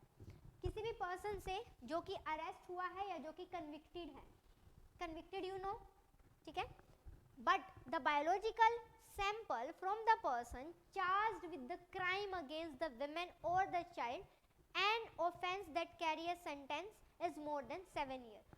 अगर उन्होंने 7 ईयर या उससे ज़्यादा का बेसिक क्या है कि उन्होंने इतना टाइम पीरियड जो है यू कैन से कि जेल में बिता दिया है, तो उस केस में या लाइक उसका सजा हुए उन्हें 7 ईयर्स हो चुका है, तो उस केस में उनसे भी बायोलॉजिकल सैंपल जो है लिया जा सकता है। उस केस में उनसे भी बायोलॉजिकल सैंपल लिया जा सकता है। तो उनसे उनका ये क्या कर रहे हैं यूजुअली, तो अब ना ये अगर मैं बताऊं, ये जो बेसिक थिंग बोली गई है ये फॉलो अप नहीं होती है। अब तो क्या होता है, किसी को भी पकड़ा है तो सबसे पहले बायोलॉजिकल सैंपल ही लिए जाते हैं, एंड दोज पर्सन जिनका लिया जा रहा है they are not aware of this thing, तो ले लिया जाता है सबका ही। एंड इवन हमारा जो फंडामेंटल राइट है वो भी बोलता है कि जो एक पर्सन है उसको अपने आप को प्रेजेंट करवाना पड़ेगा, अगर और उसको जो भी प्रोसीजर चल रही है, इन्वेस्टिगेशन चल रही है, उसमें हेल्प करनी पड़ेगी। आप सबको पता ही होगा ना, सो वो भी जो है यहाँ पे रहेगा। अब जो डेटा जो है वो देखो उस जो हमारा फंडामेंटल राइट है उसमें मेंशन नहीं किया गया है कि डीएनए रहेगा, उसमें जस्ट ये बोला गया है कि आपको अपने आपको प्रेजेंट करना पड़ेगा, ब्लड सैंपल देना है वो भी देना पड़ेगा, इवन उसमें वो म्यूकस की बात भी करते हैं, सलाइवा की बात भी करते हैं, तो वो भी देना पड़ेगा। तो ऐसे डायरेक्टली नहीं बोला है, बट दिस इज इम्प्लाइड, हम डीएनए सैंपल के थ्रू कर सकते हैं, ले सकते हैं, तो वो रहेगा। अब डेटा जो है it can be collected on the order of the magistrate, magistrate के ऑर्डर पे किया जाएगा। आप सबको भी पता है कि सबसे फर्स्ट एंड फॉरमोस्ट थिंग क्या करनी होती है, मैजिस्ट्रेट के सामने प्रेजेंट करवाना होता है विद इन दी 24 आवर्स। अब 24 आवर्स में ट्रैवलिंग टाइम इंक्लूड होता है क्या, एक्सक्लूड होता है, very good. So data can be collected by an officer जो कि चार्ज रहेगा कहाँ, पुलिस स्टेशन में, या जिसका रैंकिंग जो है हेड कांस्टेबल से अप होगा, सो वो बेसिकली कलेक्ट करेगा। ये जो एक्ट है, this act it requires some details, those are collected to be written in the digital या फिर इलेक्ट्रॉनिक फॉर्म में हम बेसिकली करेंगे। अब यहाँ हम क्या करने वाले हैं, उसको हम 75 ईयर के टाइम पीरियड तक कलेक्ट करके रखेंगे। सो इट मीन्स व्हाट, कि अगर किसी पर्सन का पकड़ा गया है कोई पर्सन, तो उसका 75 ईयर तक रखा रहेगा, इररिस्पेक्टिव ऑफ उसका डेथ उससे पहले ही हो जाता हो। ठीक है, अब क्यों ऐसा किया जाएगा, it may be quite possible कि किसी का फैमिली बैकग्राउंड रहा हो क्रिमिनल, तो उस केस में भी 75 ईयर तक जो है वो रखा जाएगा, कि क्या हो उनको पता हो डॉन की फैमिली से बिलोंग करते हैं, सो वो वाला सीन भी हो सकता है। अब ये जो रिकॉर्ड है, they may be destroyed in case of person who have not been previously convicted, उस केस में डिस्ट्रॉय भी किए जा सकते हैं, एंड जो कि रिलीज हो गया है विदाउट एनी ट्रायल, डिस्चार्ज या एक्विट कर दिया गया है कोर्ट के द्वारा after exhausting all the legal remedies, कि सब लीगल रेमेडीज उन्होंने एग्जॉस्ट कर ली है, एंड देन एक्विट जो है कर दिया जाता है, तो उस केस में तो कोई पॉइंट नहीं बनता ना, तो इस वजह से तब किया जा सकता है। जो रूल मेकिंग पावर रहेगी for the act of taking any kind of measurement, वो रहेगा स्टेट में और सेंटर में भी। सो अब ये क्या किया गया, earlier they were only talking about the state, but इस अमेंडमेंट में सेंटर को भी इंक्लूड किया गया है कि मेजरमेंट स्टेट में भी की जा सकती है और सेंट्रल लेवल पर भी की जा सकती है। 1980 में जो लॉ कमीशन था, उन्होंने बोला था कि हमें रिवाइज करवाने की ज़रूरत है, इसी लाइन पे हम इस एक्ट को लेकर आए हैं, तो फिर इस लाइन पर हम ये एक्ट लेकर आए हैं, एंड देन हमने जो है बेसिकली उसके हेल्प से किया है। इज इट ओके और not? Okay, so you may have this question in your mind, but नहीं आएगा क्योंकि अभी साइंस नहीं पढ़ा है कि जो बेसिक डीएनए होता है, डीएनए न्यूक्लियस में पाया जाता है, सबको पता होगा। अब जो हमारा ब्लड होता है उसमें 3 पार्ट बने होते हैं, 3 तो बेसिकली उसमें 4 पार्ट होते हैं। एक तो होता है प्लाज्मा, एंड फिर बाकी होते हैं उसमें ब्लड सेल। ब्लड सेल में होते हैं 3, पहला आरबीसी, उसमें से जो आरबीसी होता है ना, आरबीसी में न्यूक्लियस नहीं होता है, न्यूक्लियस नहीं होता है, मतलब जो मैच्योर आरबीसी होते हैं उनमें न्यूक्लियस नहीं होता, इमेच्योर में होता है। बट इमेच्योर क्या है, वो मैच्योर हो जाएंगे तो न्यूक्लियस उनका खत्म हो जाएगा। अब न्यूक्लियस उनमें नहीं होता है, इसका मतलब क्या है, that RBC it does not contain the DNA, so it means that from the blood you can not take like you can not investigate और टेक द डीएनए। होगा क्या ऐसा? बाकी में है, ठीक है। सो इस वजह से आप वो चीज़ को माइंड में रखना, बाकी में है, इस वजह से हम उस सैंपल के थ्रू जो है कर ही सकते हैं। And blood is also a kind of cell for the body, and we can take DNA from any cell, क्योंकि हर सेल में there is one nucleus, and in that in every cell in every nucleus हम जो है वो वहाँ से ले सकते हैं।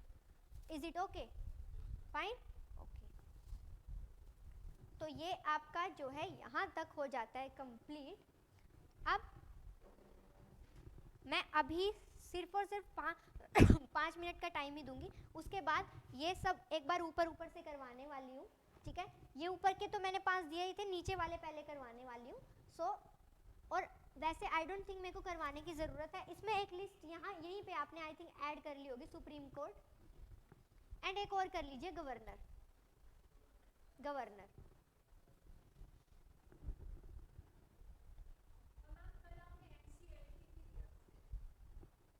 एनसीईआरटी का कुछ और काम दिया था। आईबीसी ने एनसीईआरटी को क्या रिस्पॉन्सिबिलिटी या रोल दिया हुआ है। हाँ जी बता दीजिए, आप ही बता दीजिए।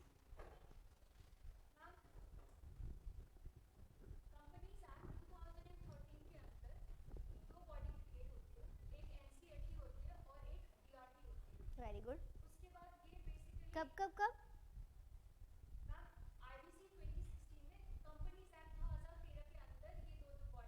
ओके सो डीआरटी है ना 1993 से कंटिन्यू कर रहा है। ओके सो मतलब वो क्रिएट नहीं हुआ है, उसमें रिस्पॉन्सिबिलिटी डिवाइड हुआ था। ओके हाँ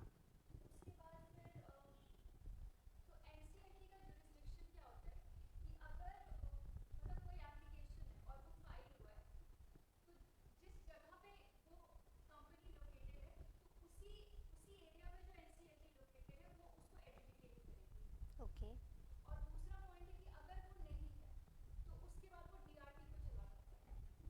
ओके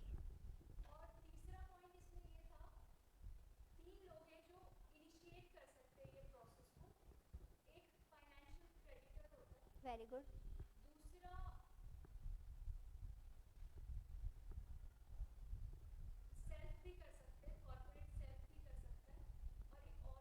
ऑपरेशनल क्रेडिटर, ठीक है ओके। सो आईबीसी 2016 ने ये बोला था दैट कि एक रेजोल्यूशन प्रोसेस रहेगा एंड उस रेजोल्यूशन प्रोसेस में आईबीसी है किस लिए कि अगर एनपीए हो जाता है, एनपीए मीन्स कि लोन का पैसा वापस नहीं मिल रहा है हमें, सो उस केस में हमें लोन का पैसा कैसे न कैसे करके लेना है। अब it may be quite possible कि उन्होंने कोई कोलेट्रल सिक्योरिटी रखा होगा, फॉर दैट कोलेट्रल सिक्योरिटी उनको मिल रहा होगा। सो आईबीसी 2016 ने क्या बोला दैट कि मेरे पास तो प्रोफेशनल गुंडे हैं नहीं। प्रोफेशनल गुंडे किसके पास है? डीआरटी के पास है और एनसीएलटी के पास है, इन दो के पास है।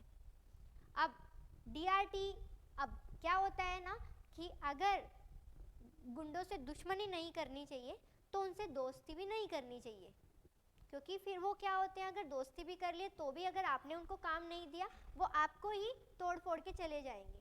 इस वजह से आईबीसी हो गया बड़ा परेशान कि अभी क्या करूं, डीआरटी के पास भी प्रोफेशनल, एनसीएलटी के पास भी प्रोफेशनल, तो उसने क्या किया, उसने कहा मैं रिस्पॉन्सिबिलिटीज डिवाइड कर देता हूं। अगर वो लोन होगा ऐसा कि जो दिया हो किसी इंडिविजुअल को, इंडिविजुअल मीन्स सिंगल पर्सन, अगर इंडिविजुअल को लोन दिया हुआ होगा तो अगर उसका रेजोल्यूशन प्रोसेस बनाना है, उससे पैसा लेना है, तो उसकी रिस्पॉन्सिबिलिटी है डीआरटी की। अगर पार्टनरशिप हुई तो पार्टनरशिप में हमने किसी को लोन दिया था, अगर पार्टनरशिप हुई तो उसकी रिस्पॉन्सिबिलिटी होगी, तो वो किसको देंगे? Again DRT. So individual and partnership के केस में द रिस्पॉन्सिबिलिटी ऑफ दी कि उनके घर पे जाके उनको तोड़ फोड़ के उनका सामान उठा के अपना पैसा चुकाना है, वो कौन करेगा? डीआरटी, ठीक है। अब नेक्स्ट, डीआरटी क्या था, बहुत पुराना था, 1993 से कंटिन्यू चला आ रहा था। इस वजह से आईबीसी ने बोला कि उसको इतनी तमीज नहीं है कि इसको कंपनीज में भेजूं। कंपनीज में थोड़े अच्छे वाले जाने चाहिए, गुंडे जाए तो पर अच्छे वाले जाने चाहिए। इस वजह से आईबीसी ने बोला क्या, दैट कि अगर किसी कॉरपोरेट ने लोन लिया हो एंड उससे हमें रिजोल्व करवाना हो, उसका रेजोल्यूशन प्रोसेस हो, तो उसके केस में जो रिस्पॉन्सिबिलिटी है that lies over the NCLT. तो फिर किसके गुंडे जाएंगे? एनसीएलटी के गुंडे जाएंगे, ठीक है। एंड अगर लिमिटेड लाइबिलिटी पार्टनरशिप हो तो उस केस में भी किसके गुंडे जाएंगे? एनसीएलटी के जाएंगे।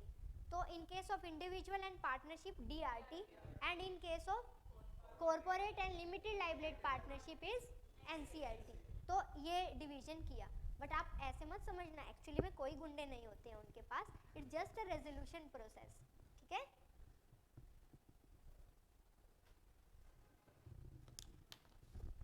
हाँ जी, क्या हो गया, आवाज नहीं आ रही है क्या?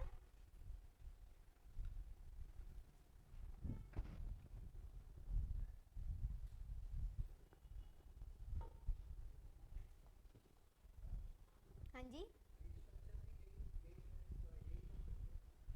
Restructure like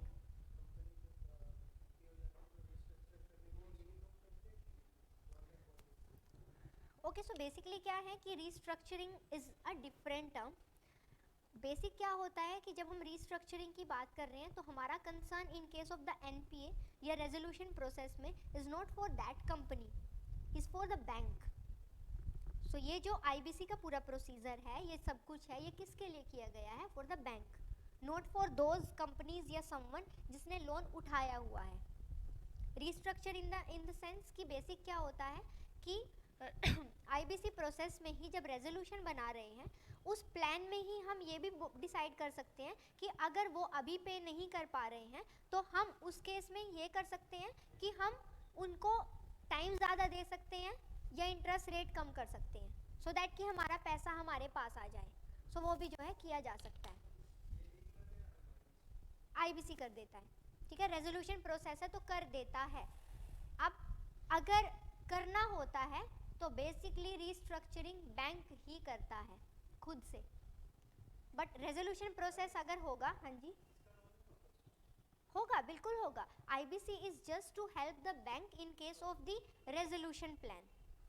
so bank IBC के पास ही जाते हैं एंड वहीं से जो है वो अपना जो है वो देखते हैं. लाइक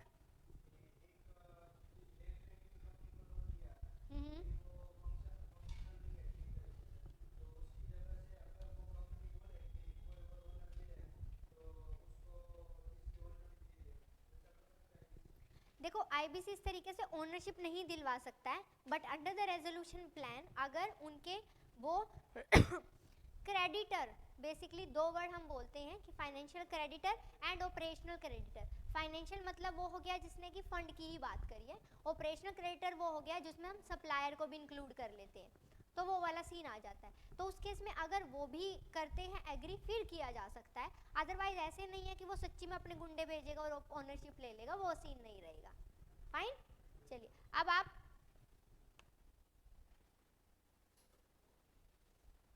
अच्छा, आप ये चाहते हो कि हम क्लास में दो दो माइक रखें? नहीं, बात सही है इनकी. जो ऑफलाइन में आंसर देते हैं इनको नहीं सुनता है, और ये भी नहीं हो सकता है कि मैं उनके आंसर को रिपीट करती जाऊं, वो भी डिस्ट्रैक्ट हो सकते हैं. सो ये वाला सीन रहता है. हाँ जी, अभी पूछूं? अच्छा, मैंने टाइम ही नहीं दिया. ओके, चलिए सिर्फ 5 मिनट का ही टाइम दूंगी मैं, जल्दी से करना.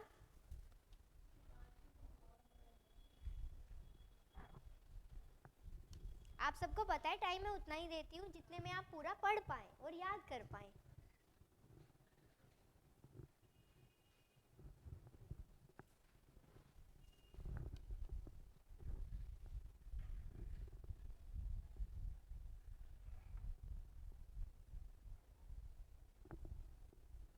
एक और आप होमवर्क लिख लीजिए. आपने गवर्नर जनरल तो किया था. अच्छा, एशियाटिक सोसाइटी ऑफ बंगाल मैंने बोला था, देख के आए? यहीं पे देख लिया था. ओके, सो उसके बाद के जो विलियम बेंटिक तक दिया था ना, next William Bentinck to Lord Canning जो है वहाँ तक करके लेके आना है आपको. और अब से मैं क्या करूँगी, अब से मैं वो भी पूछूंगी जो मैंने होमवर्क दिया है. एंड दीक्षा, आपने प्रॉपर लिस्ट मेंटेन किया हुआ है ना, क्या क्या होमवर्क दिया है? तो बस जैसे आप मुझे वो लिस्ट ही दे देना. ये वो स्मार्ट गर्ल है इन द क्लास जो फर्स्ट रो में बैठती है, एंड देन बाकी के बच्चे अगर होमवर्क ना करके लाएं तो ये मैम को याद करवाती है कि मैम होमवर्क दिया है.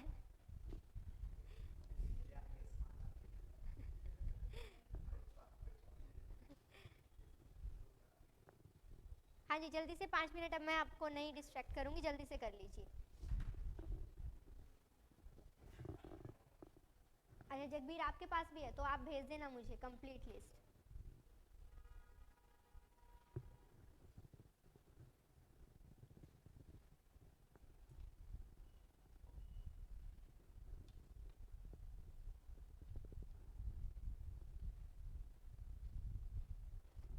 हाँ जी, हर बोल तो परफेक्ट. अगर मैं कहूँ किसी का होमवर्क रहता है तो वो हर बोल का रहता है.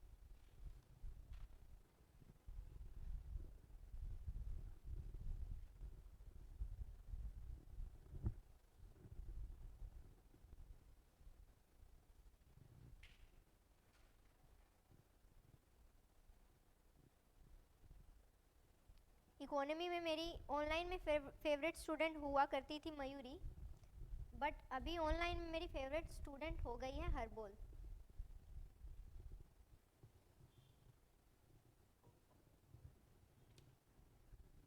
मतलब थी नहीं, अभी भी है मयूरी आप ही।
Exactly exactly. उनको कंप्लीट कवर करना है, क्राइटेरिया नहीं है, कंप्लीट करना है।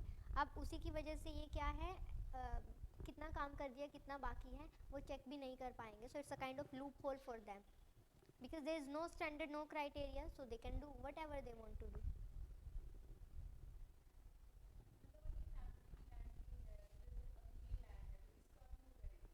एग्जैक्टली, सबका करेंगे।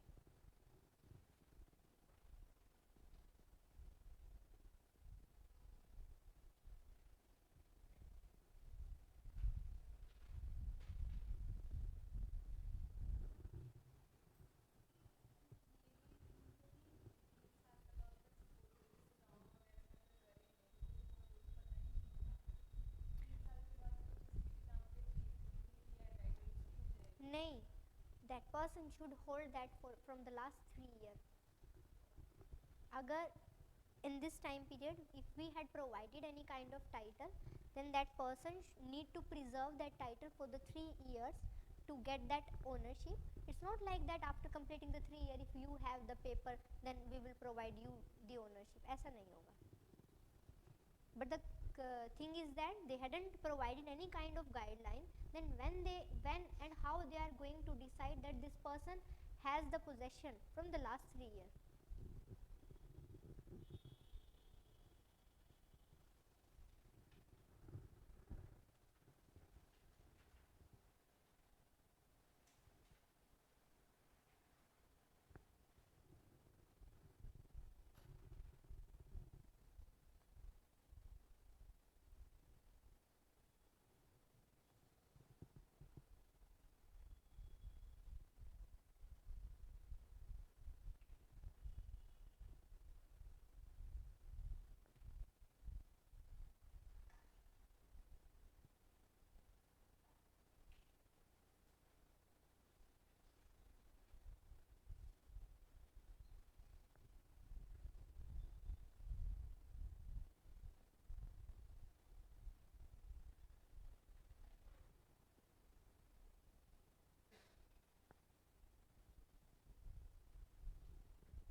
नहीं, सिर्फ इसमें उसी की बात करिए, इंक्लूसिव ग्रोथ।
हाँ जी, हो गया।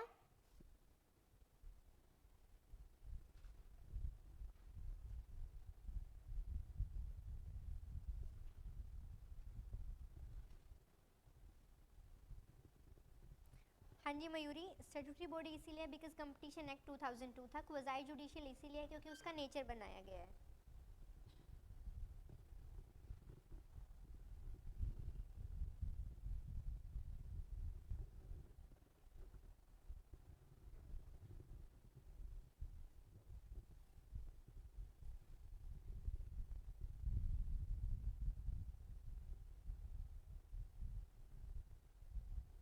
बिल्कुल हो सकता है।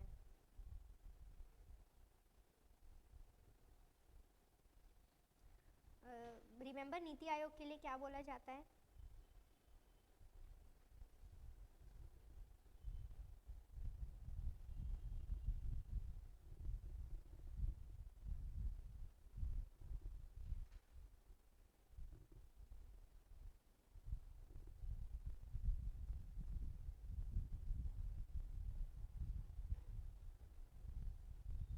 हाँ जी, हो गया, हो गया, अब तो हो ही गया।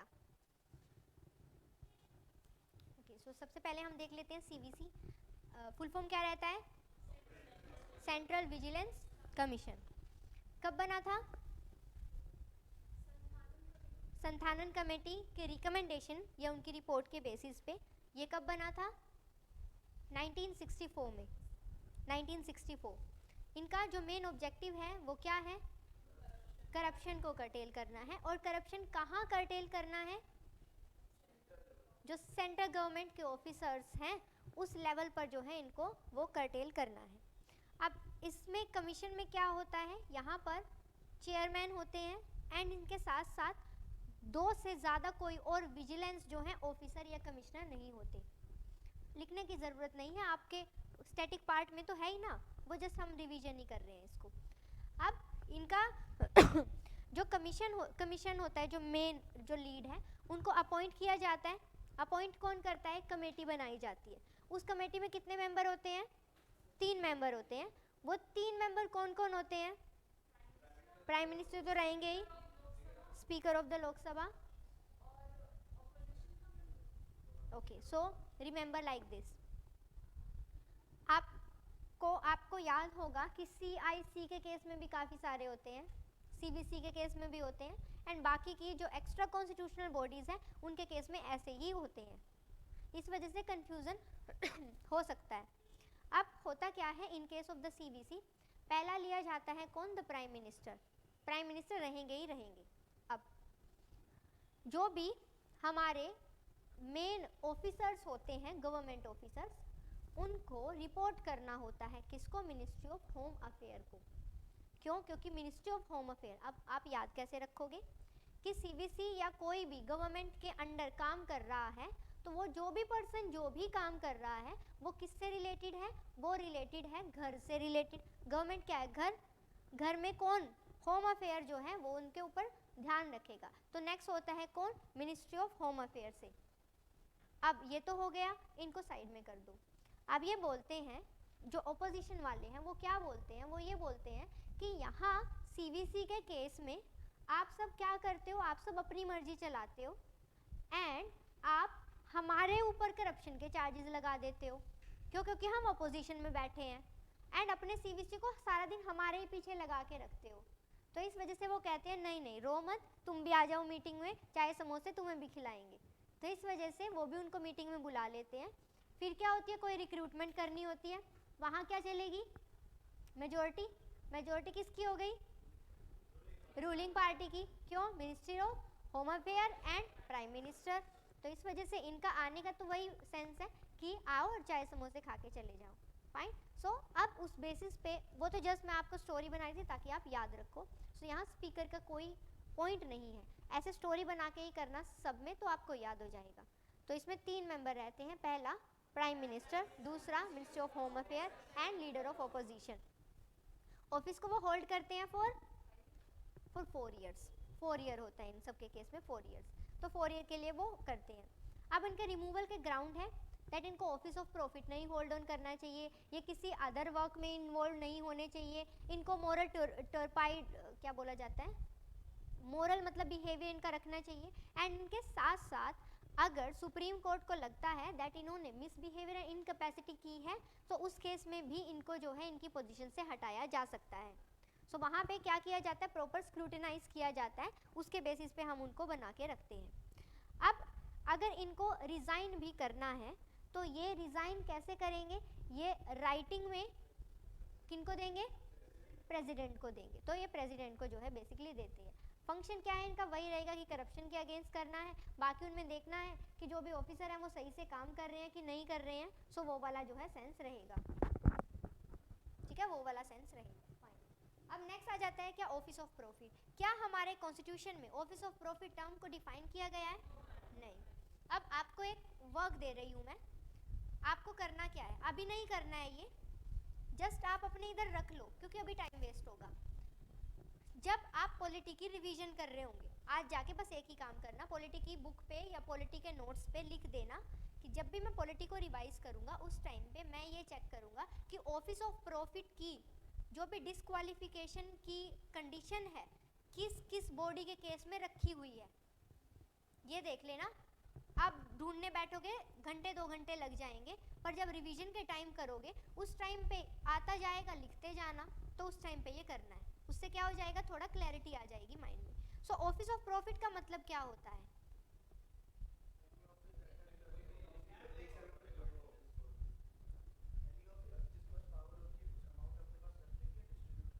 ओके, हाँ जी शेफ।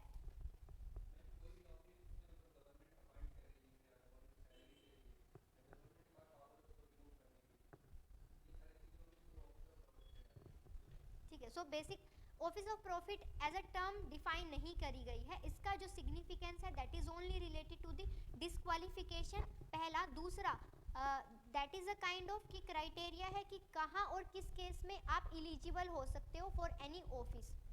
तो आप कनेक्टेड नहीं होने चाहिए ऑफिस ऑफ प्रॉफिट से, तो वो प्रेसिडेंट के केस में भी होता है, वो प्राइम मिनिस्टर के केस में भी होता है, एंड वो जो हमारे नॉर्मल जो मेंबर ऑफ पार्लियामेंट होते हैं उनके केस में भी होता है।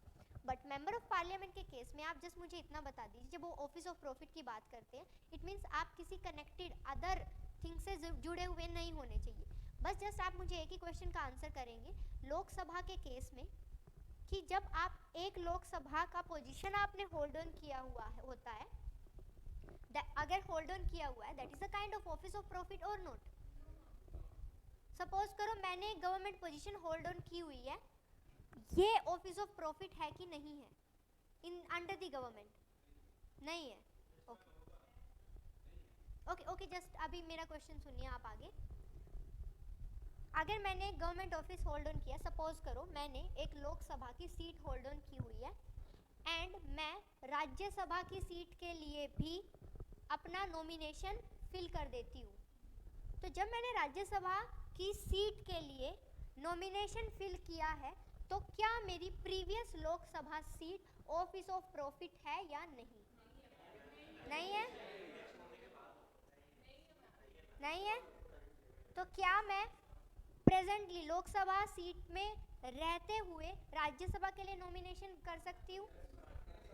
कर सकती हूँ। Very good, very good, perfect perfect. नहीं, बेसिक क्या होता है कि सपोज करो अगर आप प्राइम मिनिस्टर हो, वर्किंग प्राइम मिनिस्टर हो, then again could you fill the nomination for the member of parliament का या अदरवाइज कर सकते हो? मतलब कि हम nomination is kind of what, कि नॉमिनेशन मींस आप सारी क्राइटेरिया फुलफिल कर रहे हो एलिजिबिलिटी का, है ना, वही तो है ना। अब जो प्राइम मिनिस्टर होते हैं वो क्या करते हैं, रिजल्ट आने के एक दिन पहले अपना सीट छोड़ देते हैं, छोड़ते हैं कि नहीं छोड़ते? बट जिस दिन नॉमिनेशन उन्होंने फिल किया है उस दिन छोड़ते हैं क्या? ठीक है, सो वो वाला सीन हो जाता है कि उस टाइम पे उसको हम ऑफिस ऑफ प्रॉफिट कंसीडर नहीं करते। ठीक है, ओके, लेट मी चेक। हाँ, उसके बाद सीट वैकेंट करनी पड़ेगी, वो सीधी सी बात है। Very good, very good, it means आप सबको क्लैरिटी है। Very good, okay. So next हमारा जो टॉपिक रहा है that is going to be vice president. ये आई डोंट थिंक मुझे करवाने की ज़रूरत है, ये प्रेसिडेंट वाला चैप्टर के साथ. अब चैप्टर भी थोड़ा बड़ा हो जाएगा, मैं थोड़ा थोड़ा आपको बता रही हूँ. ओके, पैसा एक्ट के बारे में बताते हैं. अब जस्ट मुझे आप इतना बता दीजिए, क्या ये एक्ट हमारा 6th शेड्यूल के ऊपर फॉलो होता है? ओके, क्या ये हमारा 5th शेड्यूल के ऊपर एप्लीकेबल होता है? पैसा एक्ट पंचायती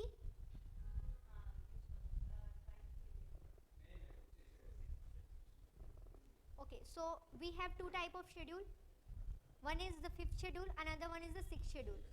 6th schedule जो है हमारा वो किन के लिए है? Okay, the 5th is also for the scheduled tribe, ना? Schedule areas, schedule areas. Okay, so in case of the 6th schedule, कौन से एरिया के ट्राइब्स को हम बेसिकली इंक्लूड करते हैं? असम, मेघालय एंड त्रिपुरा, इनको हम लेकर हम करते हैं. Okay, so in case of the 5th schedule हम यहाँ पर लेते हैं क्या? Scheduled areas. उसमें हम इन 4 को इंक्लूड करते हैं कि एक्सक्लूड करते हैं? एक्सक्लूड करते हैं. So in the 5th schedule area में हमने इनको नहीं लिया हुआ. फाइन. सो उसमें हम 6th शेड्यूल में शेड्यूल ट्राइब के लिए करते हैं. अग्री? ठीक है. सो इन द 6th शेड्यूल यहाँ एरिया बोल दिया गया. सो मेरा क्वेश्चन आपसे क्या है कि 6th शेड्यूल के केस में आप जस्ट मुझे इतना आंसर दे दीजिए कि क्या ये पंचायती वाला जो हमारा ये एक्ट है 1996, क्या ये 6th शेड्यूल के ऊपर एप्लीकेबल होता है कि नहीं? कौन कौन श्योर है?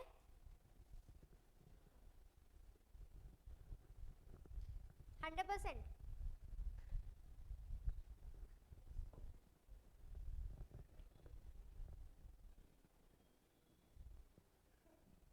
ओके, सो आप सब क्या करके लेके आएंगे?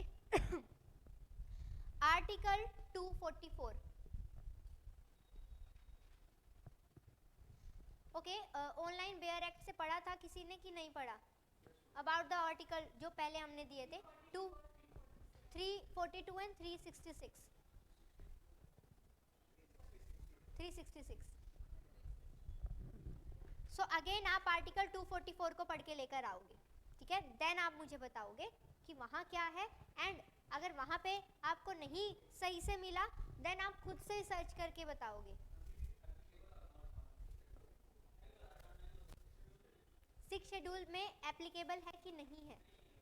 ठीक है, I am not going to answer. क्यों मैं किसी का होमवर्क करके दूँ?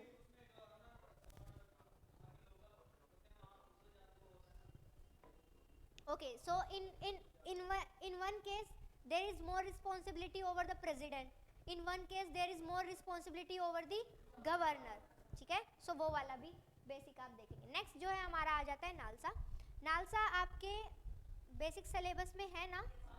करवाया भी होगा आपको. Very good.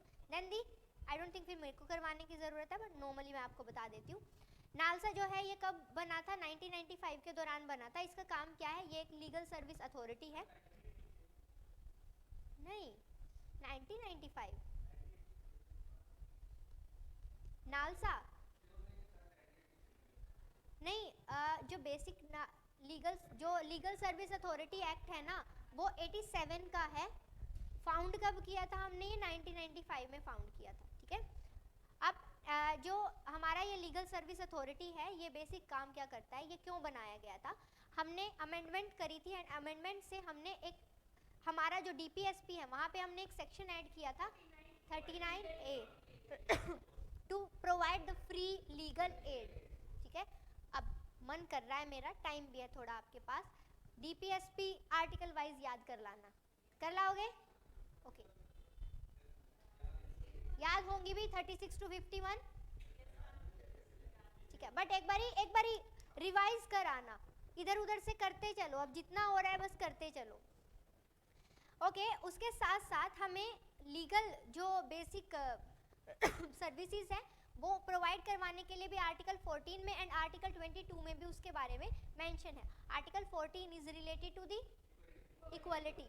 ठीक है। एंड आर्टिकल जो 22 वो आ जाता है जो हमारा राइट टू फ्रीडम वाला दिया है ना, जिसमें हमारे जो आर्टिकल आ जाते हैं 19 टू आई थिंक 22 वाला आता है, ठीक है, राइट टू फ्रीडम वाला उसमें आ जाता है। इनका काम कुछ नहीं है, जस्ट इनका काम है कि फ्री लीगल एड देनी है, कि फ्री में मिले। अब फ्री का सामान कैसा होता है, वो तो फ्री जैसा ही होता है, तो इस वजह से इसीलिए इनसे कोई एड नहीं लेना चाहता, फाइन। और लीगल अवेयरनेस इनको स्प्रेड करनी है एंड इनको लोक अदालत को ऑर्गेनाइज करना है। सो इनका बेसिक काम यही है कि इनको लोक अदालत को ऑर्गेनाइज करना है जिससे कि फैसिलिटेट कर सके। सो नेशनल लेवल पर अगर नॉर्मली बोला जाए कि नालसा के अंडर जो बेसिक इसका चीफ रहने वाला है वो कौन रहेगा, वो रहता है chief justice of India. Very good. State level पर, ओके, डिस्ट्रिक्ट लेवल पर जुडिशियल सर्विस के अंडर जो भी बेसिकली हम सेशन कोर्ट में देख लें या अदरवाइज कोर्ट में देख लें तो वो रहते हैं। अभी रिसेंट में इन्होंने क्या किया, इन्होंने एक दीक्षा स्कीम निकाली थी, जिस स्कीम में इन्होंने बोला दैट कि हम इनोवेटिव सॉल्यूशंस लेकर आना चाहते हैं सो दैट कि जिससे जस्टिस की होलिस्टिक एक्सेस मिल जाए। आप जस्ट इतना लिख लीजिए, नालसा के पास साइड में लिख दीजिए, designing innovative solutions, designing innovative solution for holistic access to justice, holistic access to justice। ये एक स्कीम बनाई है सो दैट कि जिससे हम जस्टिस को बहुत अच्छे से पहुंचा पाए। एंड इसको हम बेसिक इम्प्लीमेंट का जो हमारा टाइम रहेगा इम्प्लीमेंटेशन का, that is going to be 2021 to 2026। इस पोर्टल का जो हमारा टाइम रहेगा that is going to be 2021 to 2026। इसमें जस्ट क्या किया जाएगा, जितनी भी लीगल सर्विसेज हैं वो देने के लिए हम एक कंप्लीट एक पोर्टल बनाएंगे एंड पोर्टल में हम उन सर्विसेज को जो है प्रोवाइड करवाएंगे। So this is going to be the main thing कि इसके बेसिस पे ये जो है बेसिक रहने वाला है। आई होप ये क्लियर हो गया होगा आप सबको। ओके, नेक्स्ट आ जाता है आर्टिकल 343। ये तो मैंने दिया हुआ था ना, हाँ, तो ये तो आपका हो ही गया होगा। सो यहाँ ये आपका कंप्लीट जो है पॉलिटी का हो जाता है, जनवरी वाला। तो अभी हमारा बचा हुआ है फेब, मार्च एंड अप्रैल का, ठीक है, वो लास्ट में हो जाएगा। It may be quite possible कि लास्ट में इतना ज़्यादा अगर एक्सप्लेनेशन का हमें टाइम की शॉर्टेज की वजह से ना मिले तो नोट्स तो आपको अवेलेबल हो ही जाएंगे, ठीक है। बट हमारा ये मैं जस्ट ऐसे बोल रही हूँ प्रोविजन सो दैट कि आप माइंड प्रिपेयर कर ले, अदरवाइज तो हमारा कंप्लीट होगा तभी छोड़ने वाले हैं। बट क्या होता है कि एक पर्सनल रिवीजन की भी ज़रूरत होती है तो उसकी बेसिस पे हम ये रखेंगे। अब रिवीजन का तो ये है कि मैं आपका काम हल्का करती जा रही हूँ, मेरे बर्डन से ही सही, पर आप कर तो लेंगे। बीच में मैंने छोड़ दिया था सुनना, तो मैंने पाया कि कंप्लीट सब कुछ भूल चुके हूँ, तो फिर मेरा एफर्ट करवाने का कोई फ़ायदा नहीं होता कि मैं क्लास में टाइम देती हूँ कि याद करवाओ। अदरवाइज़ तो आऊँ मैं क्लास में बस बोलती चली जाऊँ, आप बैठ के सुनते चले जाओ एंड देन फिर आप अपना घर पे जाके देखो कि क्या ही हुआ था, ठीक है। ओके, सो नेक्स्ट मंडे को हमारा क्लास होगा, तो उसमें आप सबको क्या क्या करके लेके आना है, सारा का सारा अभी तक पिछला हो चुका है कंप्लीट करके लेके आना है। एंड जो उसके साथ साथ आपको मैंने BEE दिया है, ठीक है, और DPSPs दिए हैं, गवर्नर जनरल दिए हैं, types of bill, supreme court,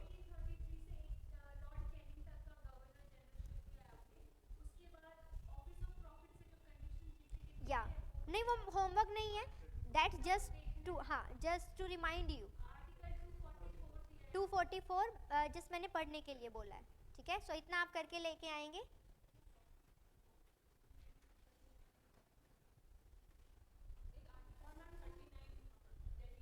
article 239 Delhi administration वाला, 239A, AA एंड AB। हाँ जी,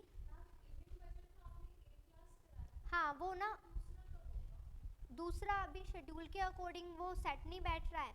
अब या तो आप मुझे ये बताइए कि मैं मंडे को वो बजट का ही क्लास लूँ, सेकंड वाला कंप्लीट करवा दूँ तो ठीक है। अगर नहीं भी होता है मैं अपना to the point current affair side करके, why because that's part of economy ना, इस वजह से तो मैं उसको साइड में करके मैं बजट का ही करवाऊँगी, ठीक है।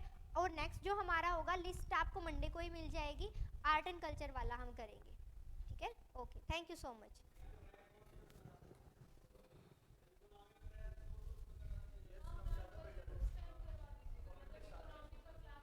नहीं वही इसीलिए तो वो रुक गया ना, क्योंकि वो इकोनॉमी के क्रैश कोर्स में इंक्लूडेड है।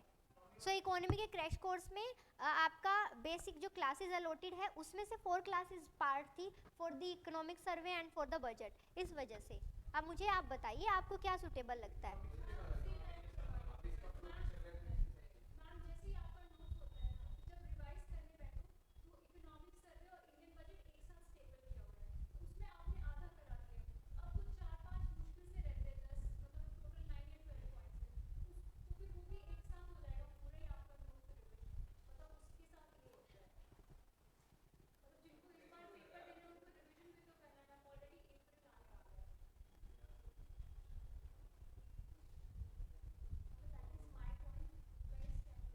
तो नहीं आप बताइए।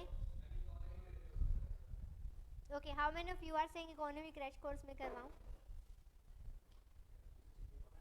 Okay, so what I will do is वो इकोनॉमी का आपका सबसे लास्ट में होगा, मतलब जब आप छूटने को होंगे, मतलब लास्ट का जो सब्जेक्ट है that is going to be economy, so that कि आपको वो फ्रेश रहे, ताज़ा ताज़ा रहे। अब आपको ना मैं अलग से 5 मिनट बैठ के ऊपर ऊपर से करवा दूंगी, सो दैट कि आप, हाँ मैं अलग से आपको करवा दूंगी ताकि आपका भी ना हो और सबका भी ना हो, ठीक है? यही कर सकती हूँ मैं, और तो नहीं कर सकती कुछ। I know.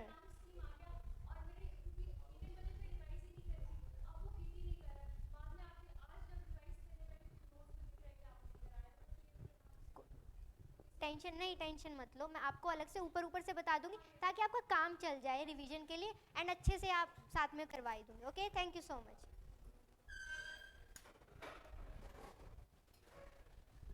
नहीं नहीं, बाद में ही करवाऊंगी, मैं करवा दूंगी।